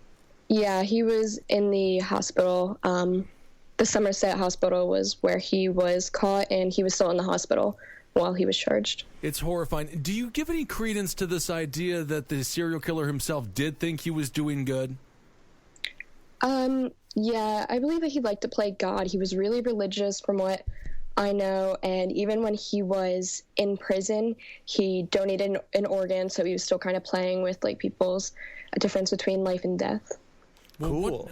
Who wants the organ from prison? I'd take it. Take it if you need any organ. Yeah, I'd take pig organ. Well, I guess you wouldn't have to go to nursing school. You learn what the person knows. I had this idea the other night that I was poo-pooed for, which is you get a scientist and you take him hostage and you tie him up in like a garage and you have him build all the shit for you. Like, and he'll be 3D printing all the organs for you, and then you have your own scientist, so you don't need to wait for fucking doctors. Yeah, it sounds like every bad action movie plot of all time. Or what we did to Einstein. That's Iron Man. You just described the first 30 minutes of Iron Man. Make it real. Make it real. Well, that's so fascinating. So how is the family doing? Is everyone recovered from this disgusting, horrifying event? Are you guys scared of going to the hospital now? I'm not really that scared, but where our local hospital is, the weird thing about it is it's the Hunterdon Medical Center in Flemington, and from doing reading, he was there for 3 years, and he said he didn't kill anybody for the first 2, but he admitted to killing, I believe, at least 5 to 8 there. God. But coincidentally, the Hunterdon Medical Center destroyed all their files while they were investigating if he had killed anybody there, so to me it was kind of suspicious that they didn't want anyone to, in my opinion, know if the nurse had been killing patients there. They just can't let their credibility be attacked. So that's what they do, is they cover it up. It's like when the Secret Service killed JFK. Yeah, actually, like all of the hospitals he had worked at had the same thing where they would fire him because they knew he was responsible for killing people, and it took the Somerset Center to finally become involved and led to his arrest. Also, what they do with priests that touch kids. Well, thank you so much for calling in, Olivia. We really appreciate it. Thank you, guys. Hail Satan. Hail Satan. Have fun in Jersey. Hail your grandfather, hail yourself, and hail your mother. Okay. Bye, guys. Bye. Bye. Dokey. The only reason why I'm spending all my time running around between these buildings is because somebody killed a guy from the rice box. What the hell are you talking about? You don't tell me that I'm not just a spider man. I'm a spider goddamn hero, spider soldier. That's what I need to change my damn name to. What I need is one of these 10-foot exoskeletons. I'm sick of getting so tired just jumping from building to building. Let the robots do it. You're Spider-Man already, so you don't need an exoskeleton. The whole point. Anyway, that's fine. I don't make any money. Amazing stories. Thank you, everyone who called in. I mean, those military stories were so creepy and so real. The ghost tales were phenomenal. Trolls. Wow, phenomenal stuff. Thank you guys so much, Marcus. Great finds. We have amazing listeners. Huh? We let you do it, and you did it. Yep, you did it. You know what? You're welcome. That doesn't make any sense. You're welcome for us letting you do it, and you did it, and we didn't really do much, but you did it, and we did it together. Free speech, please. You're back in the clink. I didn't say anything rhyming with anything bad. That's correct. All right, everyone. Thanks so much for listening. Hail yourselves. Keep on checking out all the shows here on CCR that Mr. Parks and I do. We had one listener mention Abe Lincoln's Top Hat. I think we might actually try to get him back on for a longer interview. God knows what else is in the minds of these unbelievable heroes over over there. And so thank you for supporting Enabling Us Top at Roundtable of Gentlemen, The Lucky Bone Show, Sex and Other Human Activities. We have to plug Holden's new show, otherwise he's not going to be around long enough.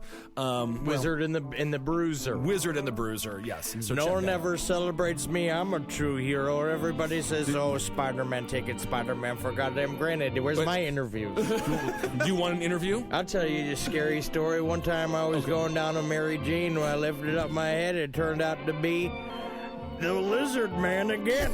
Okay, so I was you like, ate I up. ain't been blowing a man. You accidentally. How did you confuse? I was like, your pussy's getting longer, girl. I said that to her. It's a And lizard he went, because that's the sound a lizard makes when he fucking comes in your mouth. This seems like a difficult thing to confuse. I'm the real American superhero. All right. Helgate, one and all. Hail yourselves. Satan. Happy Halloween. We're building up to it. Fucking don't kill a boy this year. Don't ever do that. That's the rule. This year, just try not to kill a boy. Ever, ever, ever. Ever, ever. Make goostellations. Hail me. Never, ever. Never once kill a boy, especially this year. On Sleepycast. Jeff, I heard something happened at the office recently. Something about tacos? Yeah, my fellow Sleepy Cabin members ate my tacos. That doesn't seem like a very respectful thing to do. Oh man, they were delicious. I drove Spaz Kid and Shadman to lunch. Oh my god, you drove them to this restaurant? Yes. Tacos? We went to a Mexican restaurant. We got a large portion. I got 4 tacos. Okay. When you bring food home from the restaurant in your little take-home box, you know, the assumption is you're gonna eat them. Oh man, they were delicious. Each taco came with its own little lime slice. I put them in the Newgrounds refrigerator. I'm like, they'll be safe here. I open the refrigerator door, and they're not there. Oh man, they were delicious. I want answers, Jeff. Who ate the tacos? There is a world as tangible as our own, impossible to see yet unavoidable to sense. A world enveloped by a seemingly unending ocean of forests. Buried deep in that forest, tucked away neatly within a blanket of twilight, lies a quaint little cabin. And in that cabin is a bunch of guys who's a bunch of bullshitter. Corey, would you like to offer your side of the taco? Yes, I will put it close to the taco discussion. Just close this out. Because people want to know the truth. They want to know the truth. They only hear it through Jeff's eyes. And in a real investigation, you don't hear it through the victim's eyes. Oh wait, let's do it like this. You be Corey's lawyer, and I'll be Jeff's lawyer. Okay. All right. I'm Corey's lawyer. Order in the court. Case of the stolen carne asada tacos. If you want to know what we're talking about, tune in to the last episode, which was Sleepycast lost episode. What was it called? Senior Treachery. Oh yes. Agua edition. Oh yes. The very end of it. Anyways, order in the court. I haven't heard this. Bang, bang, bang, bang. My client. That's the gavel. Yeah, like innocent. Corey's lawyer doesn't know what the fuck's going on. You're the worst. I hired you. My client is and innocent. all you do is fuck my wife and barely do anything to protect me. Look, I'll give you the best damn case you can possibly get. You're like, my defendant is guilty. Look, I don't know what this is about. All right, I'll tell you. Here's the. My client went to a restaurant with you. True or false, Corey? That's true. He ordered tacos. True or false, Corey? I ordered tacos also. It's irrelevant, Your Honor. It's irrelevant. He brought his tacos home in a takeout box, put them in the fridge, and you ate them. But that's not true. Your stomach stole his property. Hold on, I have a recording right here. True or false? I have a recording right here of the perpetrator who started the taco eating. Okay. Like the taco eating shenanigans. Let's play evidence A. Okay, hold on. Man, I'm gonna hit you with some Goodwill Hunting shit after this. Keep going. What a math problem. Order him to shut up now. Hold on. Hello, Corey. Do you think Jeff will eat these tacos? I don't know. See? As a friend, you should have been like, yes. But here's the thing, Jeff. Tacos. Here's the thing, Jeff. There have been times, and I've noticed it might just be a cognitive bias based on where we go, but that you leave Jasmine stuff in the fridge. Do you know what I leave in the fridge? Order in the court. If Jeff left his wallet on the table, would you take money out? Because every now and again he leaves money on the table. No, To be overruled. fair. Objection. To be fair. He doesn't leave money on the table for people to eat. If it's in the fridge, it could be up for grabs. Did you? You have can't eat money on food though. They knew it was mine. Did you have a sticker saying Jeff's do not eat? Okay, here's what happened. Is that That's a necessary? universal sign. Am I working with children? Do I need to do that? All right, hold on. What? Apparently, before we start pointing fingers, here's what really happened. It's been pointed. Shad came to me. He came to me with sad puppy dog eyes. Your Honor, I'm going to let him finish his statement if he wants to. I already have my objection in mind. The fact that you motherfuckers don't have cars or anything is your problem. Order the court! Throw him in jail and throw out the key. Okay. Sorry, Your Honor. So, continue. Anyways. You tell us what happened. Tell the court what happened, Cora. Shadman came to me with puppy dog eyes, carrying a bag of tacos, his bottom lip quivering, and he's like, I'm very hungry. And I'm like, you know what? It's fine. Jeff doesn't always eat his leftovers. There's a Wawa about 5 minutes up the street walking distance. That's cool. Actually, it's open 24 hours. It was closed. It was closed. Okay. That doesn't make it okay, though. Hold on. Anyways, the real victim, the real person, the real perpetrator, the real enemy who started this to begin with was a little alcoholic beverage I like to call 99% proof peach alcohol and a little bit of Blue Moon. Passing the buck to an inanimate object. Hold on.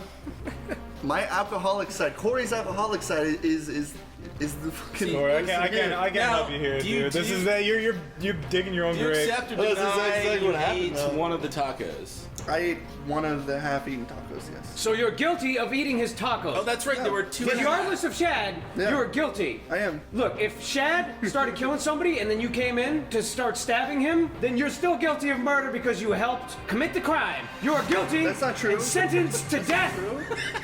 That is true. You'll still be guilty of Whose idea accessory to taco Who eating. said? Whose idea was this devious scheme? Who said? Shad's puppy dog eyes and my drunk side. May I offer before we close out the case? May I offer one other extenuating piece of evidence? You're overruled. Let the court show Jeff has pulled his wiener out. I'm opening case.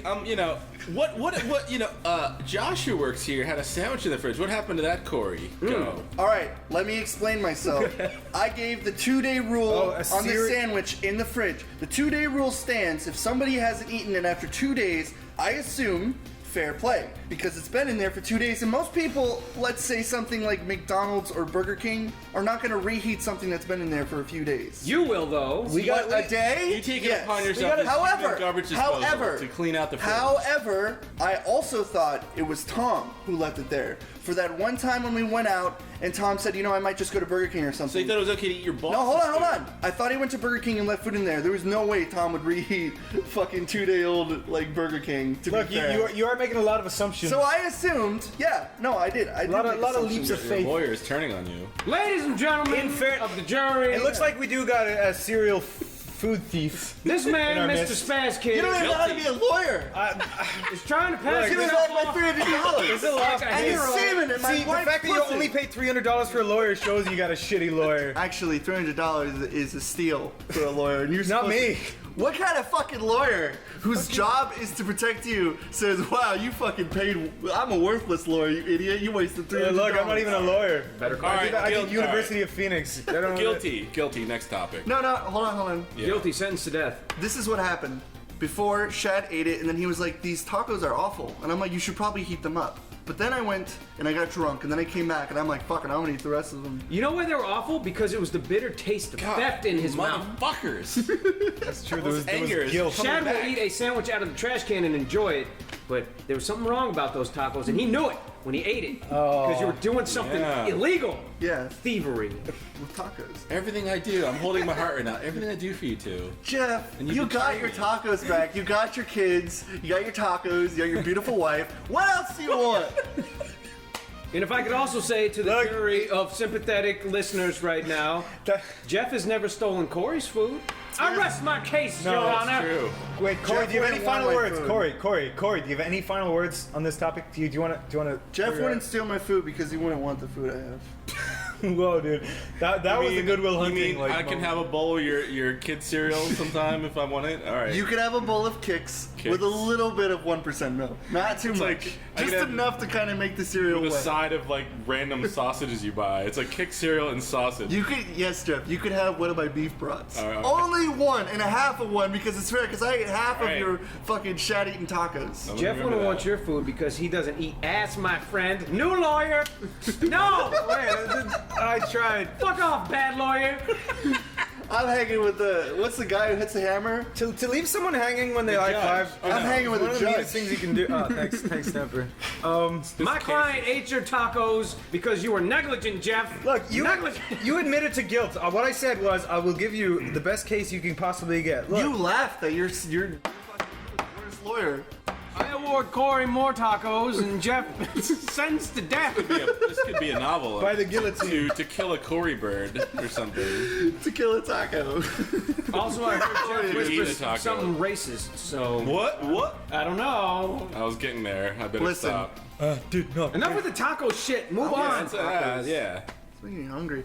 Welcome to Sleepycast episode 20 something. 20 something. 20XX. This is the self-deprecation episode. I'm Stamper TV, and I have the world's smallest penis. No, you don't. You have the world's biggest balls to make up for it, though. Come on, like it Longest works. balls? Oh, I thought you were introducing me. You said I was like the world's smallest penis. No, you're the second most smallest penis. You're the second one. You're runner-up. It's still It's pretty still fucking good. bad. You get the Guinness Book of Records. You get on the silver book. medal. You get the silver. It's Does Guinness have runner-ups or no? They don't do. have They have runner-ups. 1, 2, and 3. They do. That would be funny. Like you have. What if you had someone who was doing a record, right? Like he was gonna do, I don't know, like the most like bananas like peeled and eaten, and then like some guy came out and he like That's what I was did them thinking. first. Like he came Bananas. out. Like somebody eats like 40 hard-boiled eggs in a minute. It's like sorry, some dude You just. got ate like the down fattest road. man, the But man yeah, with but the is there, longest ears, the man with the biggest nose, and then the man whose bananas peels and eats. There's no silver medals in Guinness though, right? No, I think I they have don't the think runners so. up in the. Don't they Do have? they? They have like the picture of the main Who guy. buys the Guinness Book of World Records? Who buys that book? I used to get it for It's Christmas when I was a online kid. now, right? Me? And doesn't that data get outdated within the fucking year? There's like anyways? 18 volumes. of They Guinness were really Book of World entertaining when you were a kid. I thought. I used to I get did it. too. I used We to didn't get finish it. introducing ourselves. Corey, go. This is a way more interesting topic. I'm Corey Spenskin. I'm Niall. I have bags under my eyes and fat lips. I'm Jeff now because the new Point Break movie is coming out, so I can't call myself Johnny Utah without looking like a huge asshole. Oh yeah. So I'm Jeff. Oh shit. Yeah. And who's playing the Keanu Reeves character this Some time? asshole Oh, that's really? doing a bad Keanu impression. Oh, You know, God. Jeff, I always missed the boat on Johnny Utah. I always Yeah. felt like Johnny was a more fitting name for you, but I started calling you Jeff. Was Johnny? And then that was the I was end of almost it. Henry. Sorry, was Johnny played by Keanu Reeves? Wait, who was I? I was almost Kenneth. That's weird. To think. I don't know what's going on. What, you're almost. No, you know, when you talk to your parents, they're Yeah. like, you know, Oh, they have I that almost argument. called you that. Yeah. So Oh, they almost man. named me Kenneth. I was almost called Killian. Killian. Killian. That would have worked. That's not bad. Killian's a pretty cool name. That's not bad at all. Oh God. You would have definitely you know been into a life of Oh crime. God, though. did I say this? Have I said Yo, this what's your before? last name? Murray? Murray. Killian Murray. Killian Murray. Is Killian Murphy like a famous actor? Yeah. Dark Knight. Oh That's, shit. that's Yeah. like Arnold Schwarzenegger's nemesis in some movie that was never released from 1983. Have I said this before on podcasts? Like Killian Murphy. what my name was originally going to be? I don't know if I've said it. No. Chainsaw Dennis. That was my original Newgrounds name. Actually, my Chainsaw original name. Dennis. Yeah, my mom heard Chainsaw Dennis, and she's like, I don't know if it slips off the tongue so easily. So she's like, she was gonna call me my dad was gonna call me fucking Mario. That's not even a joke. Oh, I remember you told me that. Yeah, he was gonna call me Mario. Truthfully, though, First name I actually Super. think Mario would work. You got Mario? like a Mario. I think you would be a good Mario. Mario Actually, getup? no, it's You because got like a stodgy Italian presence. yeah, it's Mario the dark would work. facial hair. My life would be a living hell if I went to school and my fucking name was Mario. Corey. No kid I ever Yeah, knew you would- it would. in life's name was You Mario. exist. Yeah, they'd be like, You- "What are you doing? Are you going to jump down the toilet?" Every time you try to go to the bathroom, it's like, "Are you going to You go down?" exist in an alternate dimension as Mario. Yeah. I'm sorry. I know. Well, so do I'm, you, though, I'm Jeff. officially I'm Henry. Mario Rodriguez. That's my.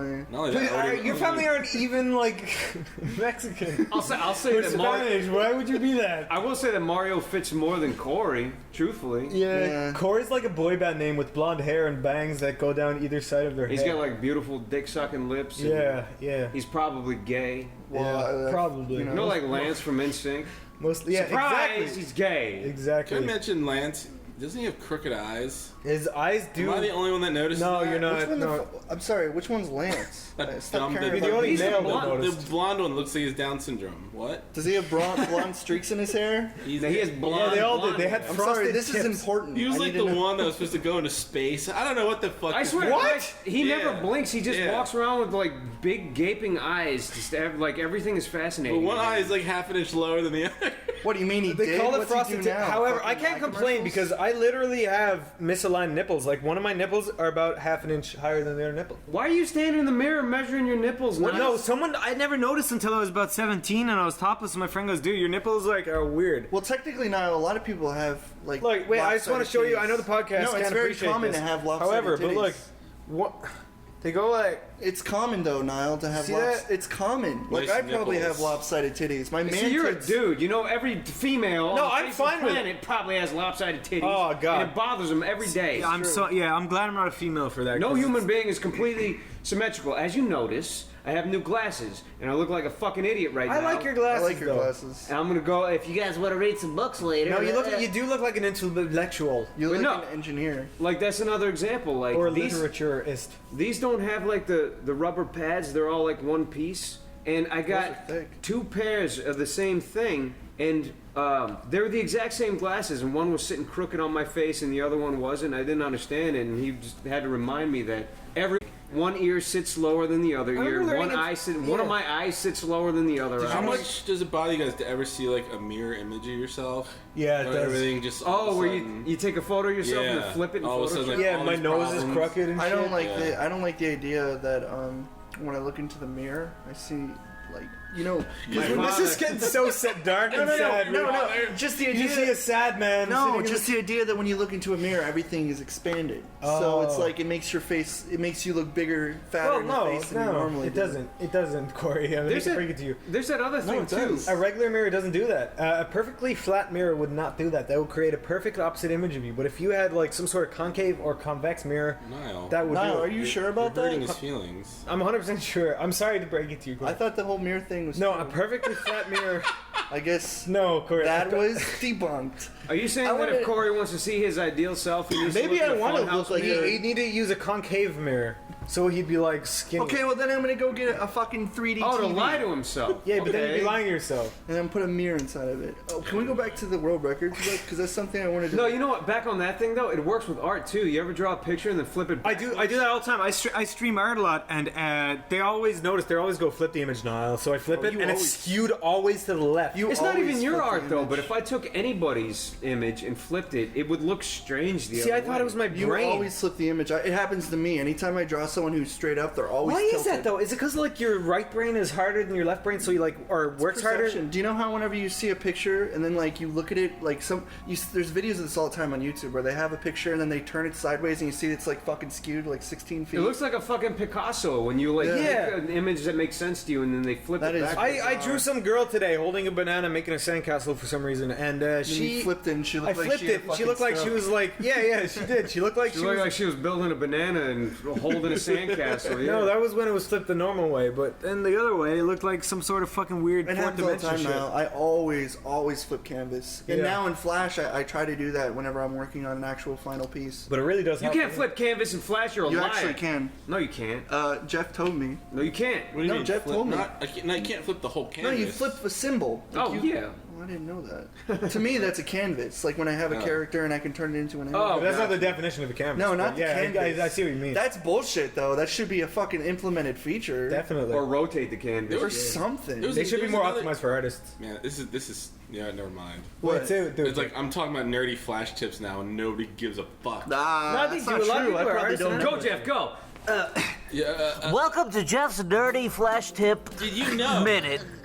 You know, when you draw a bunch of lines, right, and you select them, you can then. I used to always think you had to double click them to delete them. Yeah. Or use the line eraser tool. Yeah. But all you have to do is actually select everything on the frame, whatever, and then go into the color line. and then hit the. You hit the line that the Yeah. little And then hit the little Ghostbusters X line one, through yeah. the.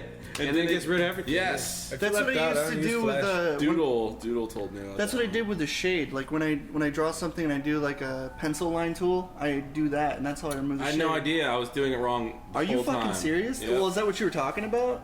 Just now. Well, I mean, is that what you were talking about? Yeah, I think. Yeah. I don't. You know, that kind of happened off and on the entire time I was working at Newgrounds, and then I met Jeff in like 2005, and we were already both using Flash a lot. And then you get so stuck in your own ways, like a year would go by, and then, you know, for some reason Jeff would be standing behind my desk and he'd say, "Why are you doing it that way? You should do it this way." I'd be like, "Oh my fucking God, I didn't even know you could do that." That's what you told me when you can remove symbols from a fucking library by simply choosing a little button in your library thing that says remove all symbols, or like all unused symbols, and all the symbols that are fucking taking up 90% of the ghost data. See, that's the thing, it's like... And then Control F2, where you can select a single color and change it for And change everything. all of them. I yeah. didn't fucking know I that. didn't know that until way too late either. No offense, but you don't make that many cartoons. How are you so good at using Flash? I've made plenty of cartoons. I've You been did. making them for like fucking 15 years. Yeah, but you don't do them anymore. Stampers made like hundreds, just hasn't. Oh, you just don't release them? Yeah, I do that too. I can't complain. I actually always do that, and I never Just don't release get them. them done. I'm never happy with the product.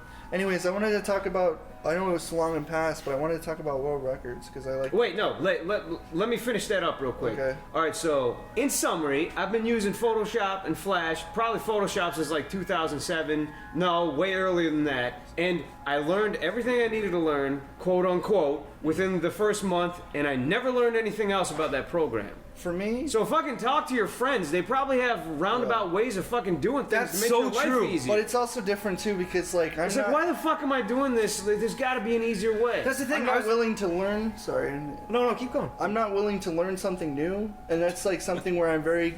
Like Jeff is learning, you were learning like the new Flash, and it's funny how you like set everything up how it used to be. Yeah. Because I have the same way. I'll have a fucking like mental breakdown if I get a new Flash and my fucking timeline is down. I'll be like, the timeline's supposed to be up here. The fucking symbols are supposed to be here. Why is my color theme down here? It's Exactly. just like I mangled the whole interface to resemble the old interface, which is probably like the inferior interface. It's not the inferior. It's the one that worked best. Yeah, It worked it's best the for you. one that it's the one that your hands and everything are so used to going to that it's just been engraved into your head. And that's the same way for something like pretty much any Flash. Like Macromedia, I used when I first started using Flash, it was Macromedia Flash 8. And that's still supposed to be one of the best types. And it was and it was good. And then when I heard CS3 was the exact same, aside from a few tablet issues, I was like, okay, and then I got that. And then I saw CS4 and it lost its fucking mind. Yeah. I mean, you could probably set it up how it used to be, but I'm terrified to try it again. It's amazing how many animators are. It's like we're keeping Flash alive on a version that is like a decade old. Pretty much. Yeah, I'm using CS6 when I people are do going to come use it, into but I and come into here. They're fucking. What are those things where people like walk in, ride them? Segways. Yeah, some asshole Segway guys are gonna come in with their fucking like CS10 Flash, and they're gonna be like, "Wow, primitive," and like fucking like turn the cheek on us. Because Whatever we're still works, gonna man. be- Fucking works. Fuck it. We Yeah, but really they're, have like, all putting the tools we images. need. I could use At the use same CS3 time, for the there's- next 50 years if I wanted to. Agreed. I could use Flash 8, truthfully. Yeah. Or you could just get Toon Boom. Like I Yeah, do. but the fucking Segway guys are fucking doing brainwaves, creating Flash Oh, but cartoons now before you don't your really very make eyes. cartoons, so why are you using Toon Boom? That's true. Yeah, that's true. I'm sorry. You're I'm a sorry for frame-by-frame saying that just animator now. now. But back for one of something. You Hey, were- now, how you many, were on how many your cartoons pedestal. have you made in Toon Boom? Like 6. You were on your pedestal and you fucking tumbled down. No, dude. I got kicked off the pedestal. Like, I was on top of fucking Mount Sinai, and then Snapper was like, "No, more into cyanide. It's not Cyanide. something that kills things. Sinai. No, Japan. So yeah, ask your friends. Just be like. But what's is best? there a What Snapper faster said way about to ask do your this? friends today. I was asking Chris how to make like something sound like it's in another room, like audio, and he's like, "Oh, you just remove the high and the mid frequencies, and then it somehow automatically sounds like it's in another room." And he's like, sometimes- "But if you're doing a telephone call, get rid of the mid and the low frequencies, Yeah, like 'cause audio." it's all treble. Yeah. And I was like, "Wow!" Like I never knew that. And Yeah. so if you ask your friends, they know. It's sometimes the other way around. Like I'll be doing something and they'd be like Doodle. He was like, "What the fuck was that?" Like how he like I can't really talk like Doodle. I'm sorry, Doodle. That was the worst. sounded like Doodle. That I'm sounded sorry. It was the exactly- worst. What the fuck was that? Let's go to the supermarket and buy the peanut butter. No, it's more like what would that? What the fuck would that? Like, I can't do it. I cannot do a Polish accent. Should we talk about that alcohol you brought over here? Oh, the moonshine? Yeah. I didn't get It any. makes moonshine. I had some of cherry it. moonshine. I liked it. I thought it was good. Moonshine's intimidating. That shit could strip paint off walls. It looks. Yeah. I liked it. I thought It's it was stronger than any alcohol that's allowed to be sold. It made in my the country. Pico Day night My a lot friend- worse than it could have been. My good pal, vid game dude. I felt like I was gonna go blind drinking it. It tasted that strong. Yeah, ketones. My good What? pal VidCame dude gave me a big spit jar Uh-huh. of moonshine, like one of those where there's like a boot still inside There of was it with moonshine pickle. in it. I guess it was like looked like orange honey, and I'm like, sweet, thanks for the Did fruity you beverage. Orange And honey. he's like, that's 200%, and I'm like, I can't even drink 30, dude. Like I'll die. But I guess proof somebody or drank percent? it. Yeah, that's the difference. That's a huge difference. It was a lot, I guess. So it's like if you had too much, you might black out. It was incredibly alcoholic. Yeah, but someone drank it all before I could even get it. It probably wasn't a good idea to leave it out. But, And what happened to them? They probably died somewhere in a ditch. Fucking. Anyways, I wanted to talk about the Oh yeah, so yeah, ask your friends for tips. The end. Yeah, I It'll wanted make your life a lot fucking easier. Okay, I know this is way off topic, and I know we've already passed it up, but I like the topic of the idea of world records because it was always fascinating to me. That's back on topic. I would always skip the ones that are like, oh, I jumped over a bunch of cars, like fucking boring. It's like, show me the freak shows, dude. Like I'm looking for the people that haven't fucking like cut their toenails in like 16 years. Oh, and they're all 60 curling years. up. Yeah, and they're curling up Corey, and shit. Corey, do you know they got like when they start curling up, they start getting nerves back, so they Yeah. can't cut them, or else they'll like get blood loss. Man, how's that for a world record? Having the nastiest fucking toenails Yeah, ever. but you ever see those bitches that got like 9-foot nails? And first of all, how do you even measure that? Because at this point they're curling like a spiral noodle. And wouldn't it hurt if you fucking hit something? I know, and they have to do like she's like, yeah, I've got a clerical job, and she's trying to. I'm a typist. I know. You got some official Guinness record taker. He comes out with a piece of string and he's wrapping it around these rancid nails.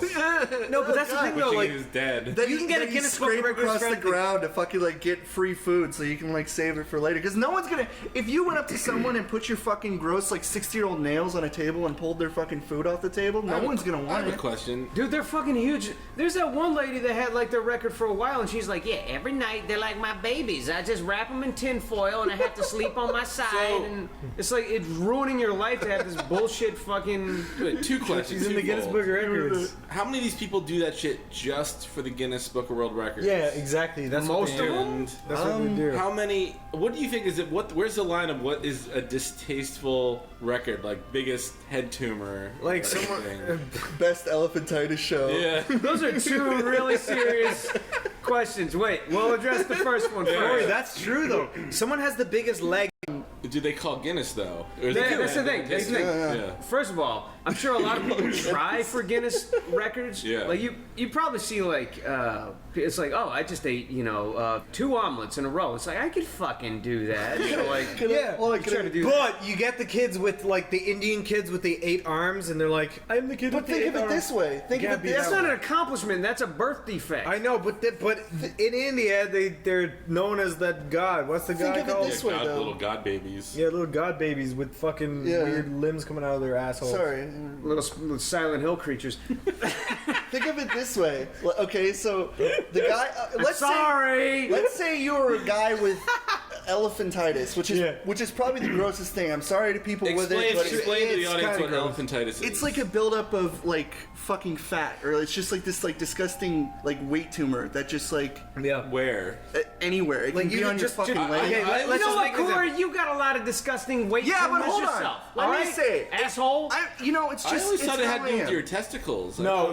Let's make an example that you have elephantitis on your Elephantitis leg. doesn't have, Right, yeah. it doesn't revolve Corey. all around your balls. Okay, It you really know Corey, for this anywhere, example, you have it yeah. on your right leg. Okay, All right, keep going.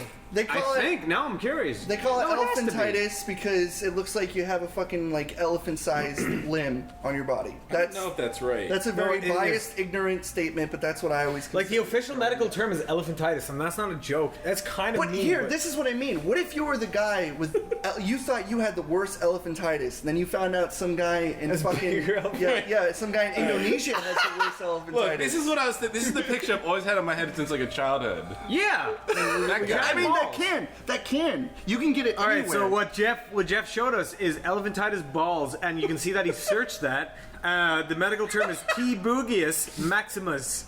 And there's this guy kind of squatting over with huge ass balls. Right, let me do a better search. That sounds like a way of teabagging somebody. Jeff, look up the Elephant Man. Look him up. Oh yeah, is that John Merrick? Is that was his name? John Merrick, Elephant Man. Was he your brother? I am not. So anyway, I am a man. That guy. I have, if you have elephantitis, it's horrible. God. And Elephant Man is a great movie. And that's horrible for people who have it. But to me, I don't like it. Check this out. Check out that woman. Yeah, see? Bingo. She's elephantitis of the leg. Honestly, if somebody saw that, they would probably elephantitis of the fucking body. Bitch look like Nicki Minaj. That's another sign. She does. Are you a little bit horny with that? Little bit. She's got a huge. It's not. That is actually not that bad. Yeah, she's got a massive. She's got like huge fucking calves, but she's also Corey, got some big ass. giganticism. That's not really. Okay, so here's the other question. She doesn't have this fucking malformation of meat hanging on the side of her face. Do you ever see the porn of the like guys who love huge knees? No. What the hell is your problem, Niall? No! Alright, so here's the other question. Stamper's turn. You got the people that grow their nails out for Guinness, right? Yeah. But then you have the other people that grow their nails out because they just want to do it. No. So there's probably somebody out there with the longest hair in the world because they wanted the longest hair in the world versus somebody that's doing it to get some sort of credit in a fucking... In a magazine that no one cares about. Those are usually like the people who do quick things that you can do. They're the only people that really... Like eat the most ghost peppers or some shit like that. That's something like you would think you could do. Because you have to like run in and sign up for that shit and prove it, right? I remember when I was a kid. Well, I read and they have the judges where they come out. You need one of their judges to visually like. That's a job. That is a job. Some dude comes out to fucking measure things, weigh things, watch you. It's a profound job, and it's like a job that like it's a real job somebody would want. Yeah. Because if you were the guy, I wouldn't mind that job. You go around seeing freaks all day. That'd be fucking cool. I know. That's if what there I'm was somebody saying. in our life that did that for a living, he would be infinitely fascinating. He'd be a superstar. Dude, I just watched somebody eat See what I 78 mean? or maybe Dude, I watched a guy carry a car with his testicles with a string tied. He would be a fucking endless story. Like he'd be the endless. No, I was thinking maybe he'd be like story. a total asshole. Like you'd go to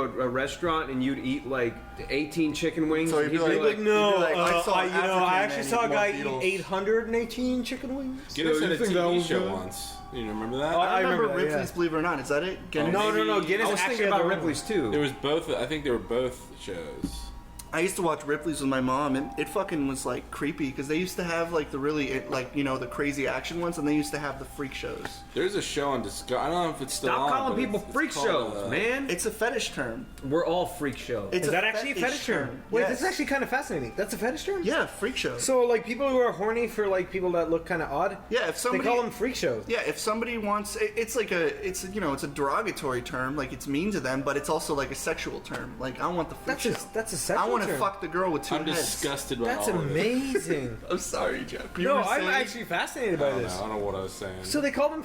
They actually call them freak shows. Okay, Jeff. If somebody came to you and they're like, Jeff, we want you to be a part of the Ripley's team. Sell us. Jeff would be like, believe it or not, no. No. They'd be like, that was funny. Congratulations. I think Ripley's Believe It or Not is not all freak shit though. It's like no, it's just when those like no, that's not what I mean. I mean like there was like a lot of action, like the most cars jumped and like the longest a guy was lit on fire and shit. Well, no, but they also do shit like because they go all over the world. They also do shit like this. This kid was shot in their bed. You know what I used to like? From a ricocheted bullet somewhere. Sunday morning comics, they always had a little Ripley's Believe It or Not panel where there was like 4 or 5 little factoids. I never saw that. Yeah. As long as that someone was lit on fire. What? And survived. This is the Was that funny to you, Niall? How's that funny? Niall, are you drunk? Longest that someone was lit on fire. Was that one fucking like Buddha priest who was praying to the gods? Yeah, he died though. That doesn't count. Yeah, that wasn't Ripley's, was it? I mean, I know it was No. fucked up and I know what happened. No, but I'm pretty sure he was the couple longest. The longest without crying was probably goes to that guy. How do you can't have a? Are you? Did he die? Yo, that he monk was must have sitting had an Indian outfit. style like this with his hands together, and he didn't say a You fucking get thing. 3rd degree burns in He was seconds. like praying. Okay, cut out the monk Subject part. change. Subject change. Wait, was that really bad? I thought it was. I was just talking about a person that was set on fire because I remember watching a race car guy who put on an outfit and caught himself on fire, and he went for like a long time because he was used to racing. What's the most horrific thing Dominic you've ever Toretto's seen? dad? The most horrific thing I've ever seen? Yes. Like really fucked up that it's like something that's always kind of bothered me? Yes. Okay. I remember it as a kid. There used to be this website where you could doll up dead people and go on dates with them. What? I'm not even joking. Wait, expand on All right, that. you know what? I regret asking this. No, next expand on topic. it. Corey, expand. No. Wait, Corey. No, you can't just open up a can of worms and Corey, spill the no, worms yeah, everywhere. you opened the can of worms. No, What are you talking? He asked me and I told. You can't throw the can of worms out the window. That Corey, was a can of worms. I was the worms. Corey. All over the place. No, your story was the Leaving worms. the birds to come and ask questions. Worms! Expand on that. I need to hear that. Okay, I was like 13 or 14, and I was curious because it was like, do people fuck dead people? When I was little, Google. You thought Google. that. Ask Yeah. Jeeves. Do people? Fuck because I didn't. I went on. The last thing I was Yahoo. thinking about when I was 13 or 14 was, do people fuck dead people? I was watching. I was trying to get some honeycomb cereal and watch TV, man. That's why your life's boring. I was looking.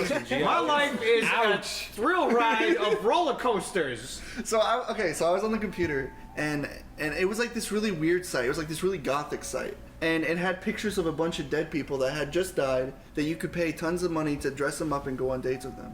And they have specific places you could go on dates. And they showed them like sitting in chairs and stuff. And the actual thing was, I think there were more options where you could fuck them, but I didn't read too much into it because I was really afraid that somebody would see me on a page about dead people and fucking and going on dates with them. Being 14, I was a little startled. You know what's weird? I understand, like, fucking dead people, but going on dates with them is weird to me. Well, there was like a video. There was like a guy who was You go like, and get some shepherd's pie with a dead person? No, it was like That's strange. It was like a wholesome dad Fucking 'em? Whatever. presenting. You know what? You know how many people in comments say, I can relate to those sleepy cabin guys. I can relate to them. I think this is like the word And where then it Corey's stops. sitting here talking about fucking dead. You're scaring everybody away. Hey, you asked what was the most fucked up thing I ever saw. I can go back to the relation, though. And Like, it's true. That was Rotten.com was the worst thing I seen when I was younger. Well, see, I saw Rotten, but There that was was just like. ogrish.com too. So wait. So Oh, yeah, and Ogrish was turned into Live Leak later on. Yeah. I guess, Did it really? Yeah, I guess like Rotten.com. Yeah, that was bad. But for something that could actually like physically confuse me was that. I remember Rotten.com. I saw that when I was like probably 14. I was about that and I was too. like, I oh was my younger god, this is so violent. But then there was a picture on there, and that was one of the first times I jerked off as well. I gotta say, Ooh. there was a So weird, there was a You were little bit of both. you had a prophecy. God had a plan for you, Stan. was an those adult sites had a section on there. weird philosophy about them because they were against, I think, like animals dying and things like that. They just found this weird beauty in watching people die.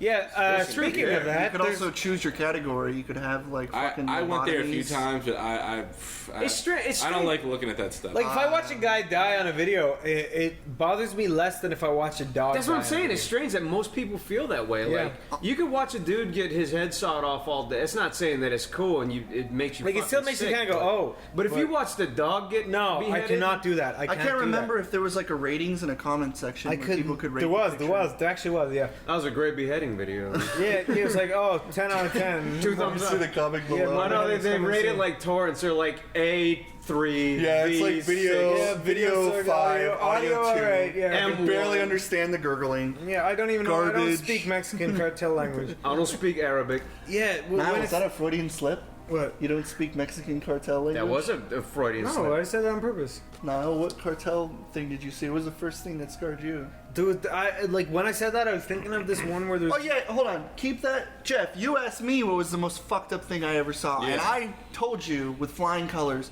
Now you tell me what the most Truthfully, fucked up thing you Corey, ever I saw. think he actually meant the most fucked up thing you ever saw in jerked off to. No, in life. I probably was. That's what I meant, probably. But I saw my. Okay. This kind of falls back into the firework. turn. Oh, sorry. There Go you ahead. go. What do you think? I saw my friend. He stuck a cherry bomb inside of a bird's nest, and he blew up a bunch of birds. And I saw it. I witnessed it. I was a foot What away an from asshole. it. And he dropped it in there while there was baby birds and mama birds, and it fucking exploded. Are you All over serious? the place. I got blood all over my fucking And you're yellow gonna shirt. call him your friend, man? That is the most fucked up thing. No, I stopped hanging out with him after that. Oh my! I was just kind of like, I was like, what? I was like, I cannot believe you fucking did that. Yeah. I'm like, you have no shame. And he was like drunk because he was like a cool 14-year-old, so I left. You know, even if my drunkest, I wouldn't kill animals, man. Those like those kids that pop fireworks. Well, up dogs' asses. that was the most fucked up thing I ever saw in person. Yeah. Snapper, what's your opinion So on? hold on. Jeff has to tell his thing. Keep going. No, I was in the most fucked up thing I ever. I mean, well, on the internet. No, in person. Like fucked up. Like I told you mine. What was? Oh the no, most no. fucked Say up internet, thing? then in person. Yeah, internet and then person. Well, the internet was a video. Let's just say, which I to this day regret watching, but it involved. I think people have heard about these videos, but it involves a woman in stiletto heels and animals. Oh, no! God. I saw that. I hate Crush that Kitten. shit. I think They're that- called Crush Kitten. you're right, That's I a think- video I think refuse they to caught watch. that woman I and they wouldn't sentenced her to They jail. did. They sent her to jail, and Good. they sent the guy who was actually behind They that to should have jail too. set them both on fire. Yeah, no, they really should have. But the worst ones I've seen is, I think it was called the Dagestan Massacre, where it was a bunch of... Stop! No, seriously, back to that. Yeah. I remember everyone telling me about that video, and this is like off the back of watching all this other shit. It's like, oh man, this is the most fucked up video ever. That was when I swore off everything, because it might have even been you, Jeff. It was like, man, there's this bitch, this Japanese bitch that's going around pushing her heels through animals' eyes. Yeah. And I was like, there's no way in fucking hell I'm even... possibly watching this I shit. couldn't look this stuff up, but I couldn't somehow- escape it. It was all because I was a gay lord who was all over 4chan at the time. So I do that too. Left and right. It was on every single post. You know, your curiosity gets the best of Exactly. you when you're first going into the internet and you're like, It's you true, hear and you about know, these you don't- terrible videos. You're like, I guess I'll look it up, but. Do you remember that? I'm You don't down have to with feel that. bad about going to 4chan. Truthfully, everyone's fucking gone to 4chan. It's not Well, a fucking. I was an avid. It's not a scarlet Yeah, letter. well, I'm saying I was an avid. I was too, but do you remember? I was a Newfax spewer. I was one of those Do you remember those? Do you remember that kid who she threw like puppies into the river? Yeah. Oh yeah, Dude, she had a basket. Once and they she just kept post, hucking them in. once they post, once it's animal cruelty, they go fucking nuts. There was a weird video. Animal of cruelty is where they go. A soldier with a puppy, and he threw it launched into a the puppy, ravine. Yeah. and they're all laughing about it. And I was like, what the fuck? I don't know how. That's I so don't know how you sad. can I live with hate yourself. that. What if your fucking parents saw that? Because I guarantee they It was like probably wouldn't nothing to them. approve It of was just like they were throwing a bag or something. Dude, yeah, the dude was like, they were standing at like essentially the Grand Canyon, and the guy was like, "Hey, check this out," and he threw this puppy into a Christ. fucking ravine. I saw that, yeah. Oh And god. if I ever see animal cruelty, those guys should fucking immediately die. turn it off. Oh my god! Like even like their life out there, just even like, practical destroy stuff. Their... Even practical stuff, like people who are fucking like killing like fucking like pigs and cutting off chickens' heads. I won't watch that either. I don't care if it's how we get our. That's fucking degrade. meat. That's I like a hate it. degrading caring about animals, though. So I'm yeah. kind of hypocritical. It's like dogs, you don't do it. Cats, you don't do it. But then like pigs, you're like eh. But then fish. Dude, pigs are smarter than dogs, though. Well, no, but it's like what Patrice O'Neill said. Yeah. Rest in peace. If they don't have eyebrows, then it's a little difficult to care That's about. true. That's true. If they don't have eyebrows, you're like they're less relatable. Or because a fish just kind of flops around like Fuck this. fish, with fuck big, fish, stupid dude. eyes. Fish have dead eyes. They're the most primitive. Yeah, but if creatures somebody alive. was hucking fish into a ravine, you I wouldn't care. I'd laugh. I'd be like, fucking idiots. No, can't even I wouldn't swim. laugh. Stupid idiots. There's no If- water down if there. it's like dumbass. intentional cruelty, I won't like it. What, Snapper? What do you think I'll of? tell you. I feel like. Okay, go ahead. Yeah. One anecdote, our pal Sabrina / Sebtastic, I don't know if any of you guys, I don't know if she sent this to any of you guys, but she watches this series on YouTube of this guy who That raises fucking ducks. raises cute little ducklings. And Yeah. when you first start watching these videos, it's like a 100-part series. You're like, oh, cute. He built an incubator. He's gonna raise ducklings. And then it's slowly, the horror slowly starts to set in, where some don't hatch, a lot don't hatch, but then a lot hatch that are just, they live for like an hour and they have like a leg sticking out of their head or something. God, dude. And then there's And like that then- 240p quality of him like fucking throwing him against the wall. and Shit, trying yeah, to then do shit can. gets really dark. Real Jesus, dude. He's taking the mutant ones outside. He starts chopping their heads off with an axe. Dude, that's So it's- that's horrible. What the it's- fuck? It's funny because I mean, the it's series. it's- hold on. No, yeah, The go ahead. series Sorry. just goes from like cute G-rated territory to horror movie and back and forth, back and forth. Like he got mad because there was a fox sneaking in and killing the ducks. So he set up a fox trap. He caught the fox. It died hanging from a tree. And he's walking over like with the zoom lens, looking into like its eye socket is filled with maggots. And then I don't know. This is a weird guy. That makes me. I just like the idea of like a family like cleaning some ducklings in the bathroom, and then just like these like fucking guys all in black masks, like in like some really low quality. I'm sure he cares about the ducklings, but when you raise like hundreds of animals, I guess you just kind of get. But there's like no emotional connection to any of it. He's totally like in the business. Oh, so people are being conned on the surface, like, oh, cute ducks, but he's seriously like, no, this is the way. I don't even think he's presenting it as like, oh, check out the cute duckling show. He's just being real about it. He's being real, but people think they're not gonna see what they're about to see. Yeah, they're not ready for it to get so real. I don't want to see something like that. The idea that like you would eventually see it, and it's like animal, that kind of stuff could go on YouTube because it's like cutting off a chicken's head is technically like normal, which is fucked up. But then in places like Mexico, like it isn't like there's a lot of not being like. I have a friend Rob who lives in God, I want to say he lives in somewhere in like South America. Yeah. But he has chickens as pets, and they don't kill them. At least I don't think they do. He's not. I know a lot of people have chickens as pets. Yeah, so the idea they of that is fucked they up eat their eggs. They're fine. Yeah. My grandfather. This is a famous story in my family. My grandfather had a duck as a pet, and one day he came home from school, and the thing was on the dinner table. Oh my god! Like his parents are just like, you fucking idiot! You should have paid more attention. I don't know if they even told him. I don't even know if they told him until Did they afterwards. at least save on the plus side? Did they make duck like is delicious? I was just about to say that. Duck probably my favorite out of meat. his fucking beak. I avoid duck and lamb stuff. Duck is hard to eat, and lamb And as well. deer. And deer, just for like the whole emotional aspect. Dude, duck is like the best meat But it ever. tastes It's so goddamn Duck good. is good cooked a certain way. I don't know. There's like a certain. Oh, it tastes What so about good. buffalo? Do you guys eat like buffalo burgers? I have never eaten it, but Buffalo. I've eaten I don't buffalo know, wings. I don't know. It's supposed to be healthier than a beef burger, quote but unquote. it tastes drier. To me, it's more like it's more the same difference. Like when they say that brown eggs are supposed to be healthier for you, but they're Yeah. really just fucking eggs either way. I think there's a It doesn't lower fucking fat matter. content to the meat, but I don't like the taste of the meat. Yeah, but you can get beef with lower fat content too. I don't know. You can get like 80-20 beef. You can get like 90-10 beef. If you're worried about what are those ratios? 90-10. It's like 20% fat, 80% whatever, and then you can keep like that one restaurant we go to a lot, the Brick House. They have buffalo burgers. Are they really? I don't know. I've never gotten one. Stamper, what's your opinion on like bullfighting?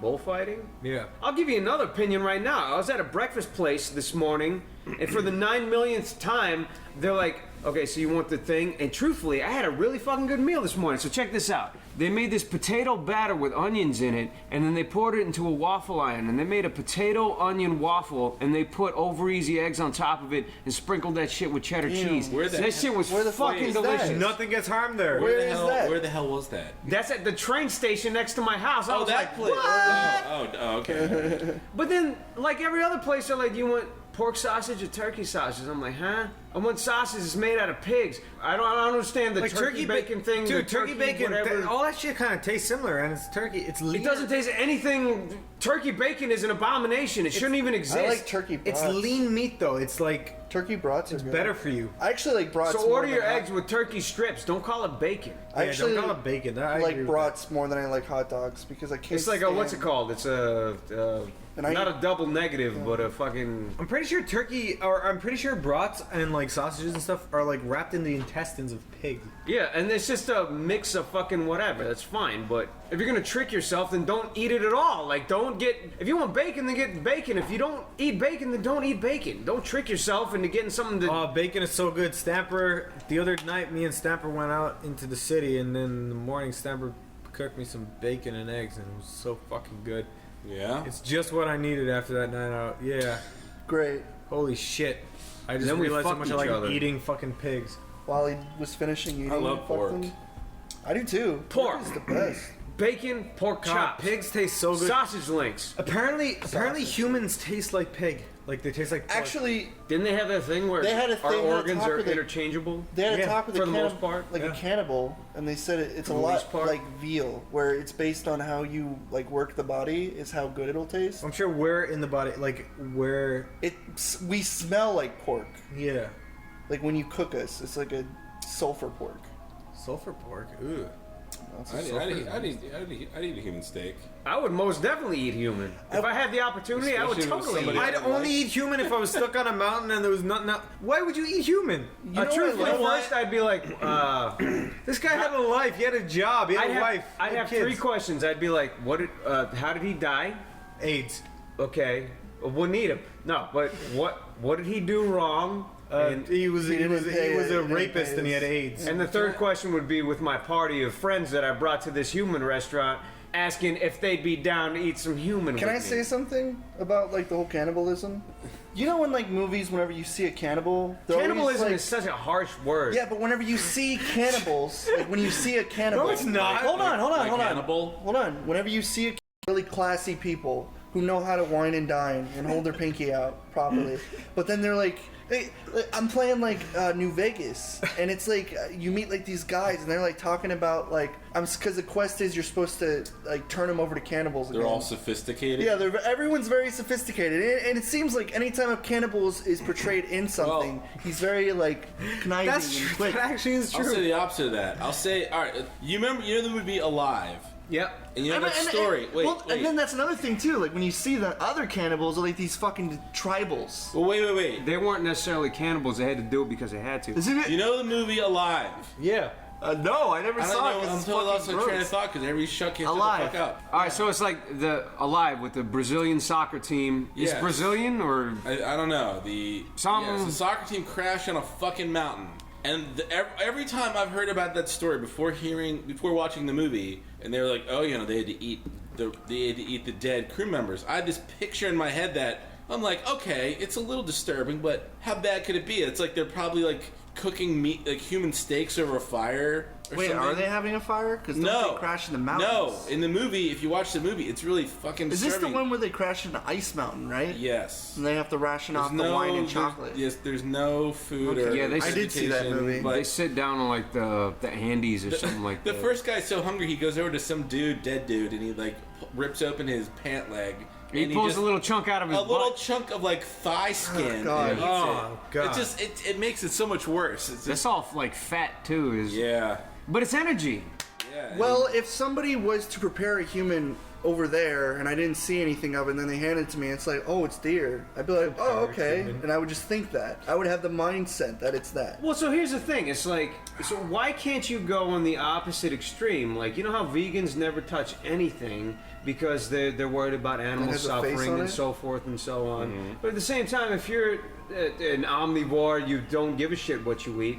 Why can't I give a fuck about eating anything that's alive? Just creatures in general, human beings included. We're all animals, fuck it. What if we had Corey, if you died, I wouldn't let you go to waste. I would eat the shit out of you and then I'd use your bones for a sweet art project with paper mache, macaroni, and glitter. Do you know what we should do to Corey? me? What? We should have human Corey sashimi, where we start eating him while he's still alive. Spashimi. Spashimi. Can you at least put a stick in my mouth so I can like hide the screams? Oh, well, so I'll put an apple in your mouth so I can roast you over one of those turny things. Like, put an apple in your mouth. What do you think of those videos? And these sushi chefs, they're so adept at their job. They cut all the meat off a fish, but don't kill it, and they put the fish back in the tank. And he swims around He swims around for about half an hour. And then they just sink to the bottom with all this fucking like fish blood floating out. Wait, what? Truthfully, it's a little difficult to watch. That is horrible. Well, you have to think if you do it all day. Yeah, you do it That like... is fucking horrible. But you're eating this. He has the sushi on the plate, and the customer's eating it as the fish that had its meat cut off is still swimming around the tank. And you're sitting there putting fish in your mouth and staring this fish in the eyes as he's swimming around in front of you. No, in a lopsided manner. I will admit that's one fucked up thing I watch on YouTube a lot. Is like these sashimi videos of like people are eating a live lobster and the lobster runs off the plate, or stuff like, or there's a frog. They put a fucking frog in a glass. Oh no! And they pull out his beating heart. I've seen the crab thing. Oh yeah, and the frog is staring at you the whole time while you're eating He just has this look out of his body. Look on his face. He's like, What's happening to me? This is my life now. It's terrible. God. And all the terrible, Japanese but I gotta guys are watch sitting it. around him. There's like, oh, it's good. And everybody's laughing, eating this fucking thing's heart. Oh, that's real. And they're super psyched and happy, yeah. And this Oh, little frog man. is sitting with his belly split open, just like breathing at you. And you see his little thing. You see his lungs go. Oh It's my horrendous. I can't stop watching That is them, though. horrific. It's That's fascinating. That's what I was going to ask you. There's this. You're talking about frogs. I've been seeing videos of it a lot now. Screaming frogs, where you like tickle their backside and they go. There's a particular frog that does that, and I hate it. It's a genre of video. Oh, you're talking about the Pac-Man frog? Yeah. Or what's it called? The Asian ornate frog or whatever the fuck it is. I definitely think it's like the I'm just picturing that fucking the Pac-Man frog. Look up Pac-Man frog on YouTube and watch this little frog eat mice whole. It's insane. Are you serious? Yeah. The mice are as big as he is. Just do it. You've probably seen it before. If you have, If you haven't, it's gonna like blow a your creature fucking from hell. mind. It's these things. I haven't seen They scream at you and they eat live creatures. That's all they do. Do you ever watch It's that? insane. Do you ever watch like scorpions versus snakes and shit? Have you ever watched that shit? You know, he already elaborated on it. Of course he did. Do you know if you- he used to do that. He used to put them in. If you type Yeah, in, I told that story, didn't I? if you go into YouTube and you type like one animal versus any other animal, they always have it. One of the first Deer versus websites I was really into was like called like Bug Wars or something, where they'd have like a monster centipede versus like a scorpion or a giant horned beetle versus a spider. A spider. I don't know. They had all these different types of bug wars. It was kind of barbaric, but they'd find the biggest, meanest bugs and put them in a little Thunderdome and have them fight. Then they fucking shake up the Thunderdome to scare the bugs and get them riled up. But fucking crazy. Yeah, I don't know. I guess I told that story when I was a kid. I did tell it. I'd put a spider in a little container with a bunch of ants. Oh, that's what happened. I thought the spider would win, but the spider was the ants are attacking. Just on all rip it up fronts. and just like pull it apart. It's just fucking screaming. Yeah. I'm just sitting in the backyard like a little psychopath with my Tupperware container full of bugs. That is a little bit fucking crazy. I only did it like twice, but I was like, Twice? I just want to know what would happen. Yeah, but did you not find out what happened the first time? I didn't force them to fight. The first Hey, time. Jeff, The first what? time. Wait. Sorry, I'm on the other side of the room. Yeah. After the ants won, did you let them go? Yes. Are no, you I didn't, sure? No, yeah, no, I didn't kill. I would never kill the victors. Of course, I let them go. That said, I killed about 400 ants recently because I was cleaning the house because that's what I fucking do. And I opened, or not opened, but I lifted up a plastic bag and there's about 400 ants under it. And I squished every single one of those cunts. Those little ants. Yeah. Well, you shouldn't be letting ants. I'm not letting them get in. They're really. I'm trying my best. They're man. really And you know what, Niall? They're not cunts, man. They're just trying to get by with life, just like you They're are. assholes. They are, but they snuck into my house and they don't pay rent, Stamper. What is your most hated insect? Yo, 'Cause I have a maybe- few. Maybe you left food on the floor and it was an open invitation. It's called Chris O'Neill as a roommate. That's what it's called. But mosquitoes. They're stink bugs who somehow are so good at getting into your house. I have no idea. What, those fucking orange like bugs? No, they have like a diamond shell. yeah, back. diamond shell. But Jeff, did you know that stink bugs were Brown. only introduced into the USA in Yes. 1998? Yes, they're on an Asian airliner. They're not native, so They're not native. They're taking over. Stink bugs never really bothered me. They just kind of slip in under the Well, radar, thing and you is, see I one don't every know now and how, again. I don't know how they get inside so well. They get into your house. They're quite big too. More than any other bug I've ever seen. Yeah, And they're always just hanging out on your blinds or Yes, just they're doing always hanging something. out on a curtain or a ceiling or on a And they're wall. always alone. They're just like Yeah, kind And of they, brooding. and they really do live up to their name too. They stink like rotten bananas. I've never caught any of that. I don't know why they're called stink bugs. Oh, they stink, dude. June bugs. No, only when you kill them they stink though. They don't kill when you. They don't stink when you don't kill them. Do you know people who are much more likely to, like, they're very ruthless with killing bugs, but if they come across a ladybug, they're like, oh, I have to put it outside so it doesn't get hurt. Only because it's pretty looking, but that Yeah. fucking bug has the same Oh, yeah.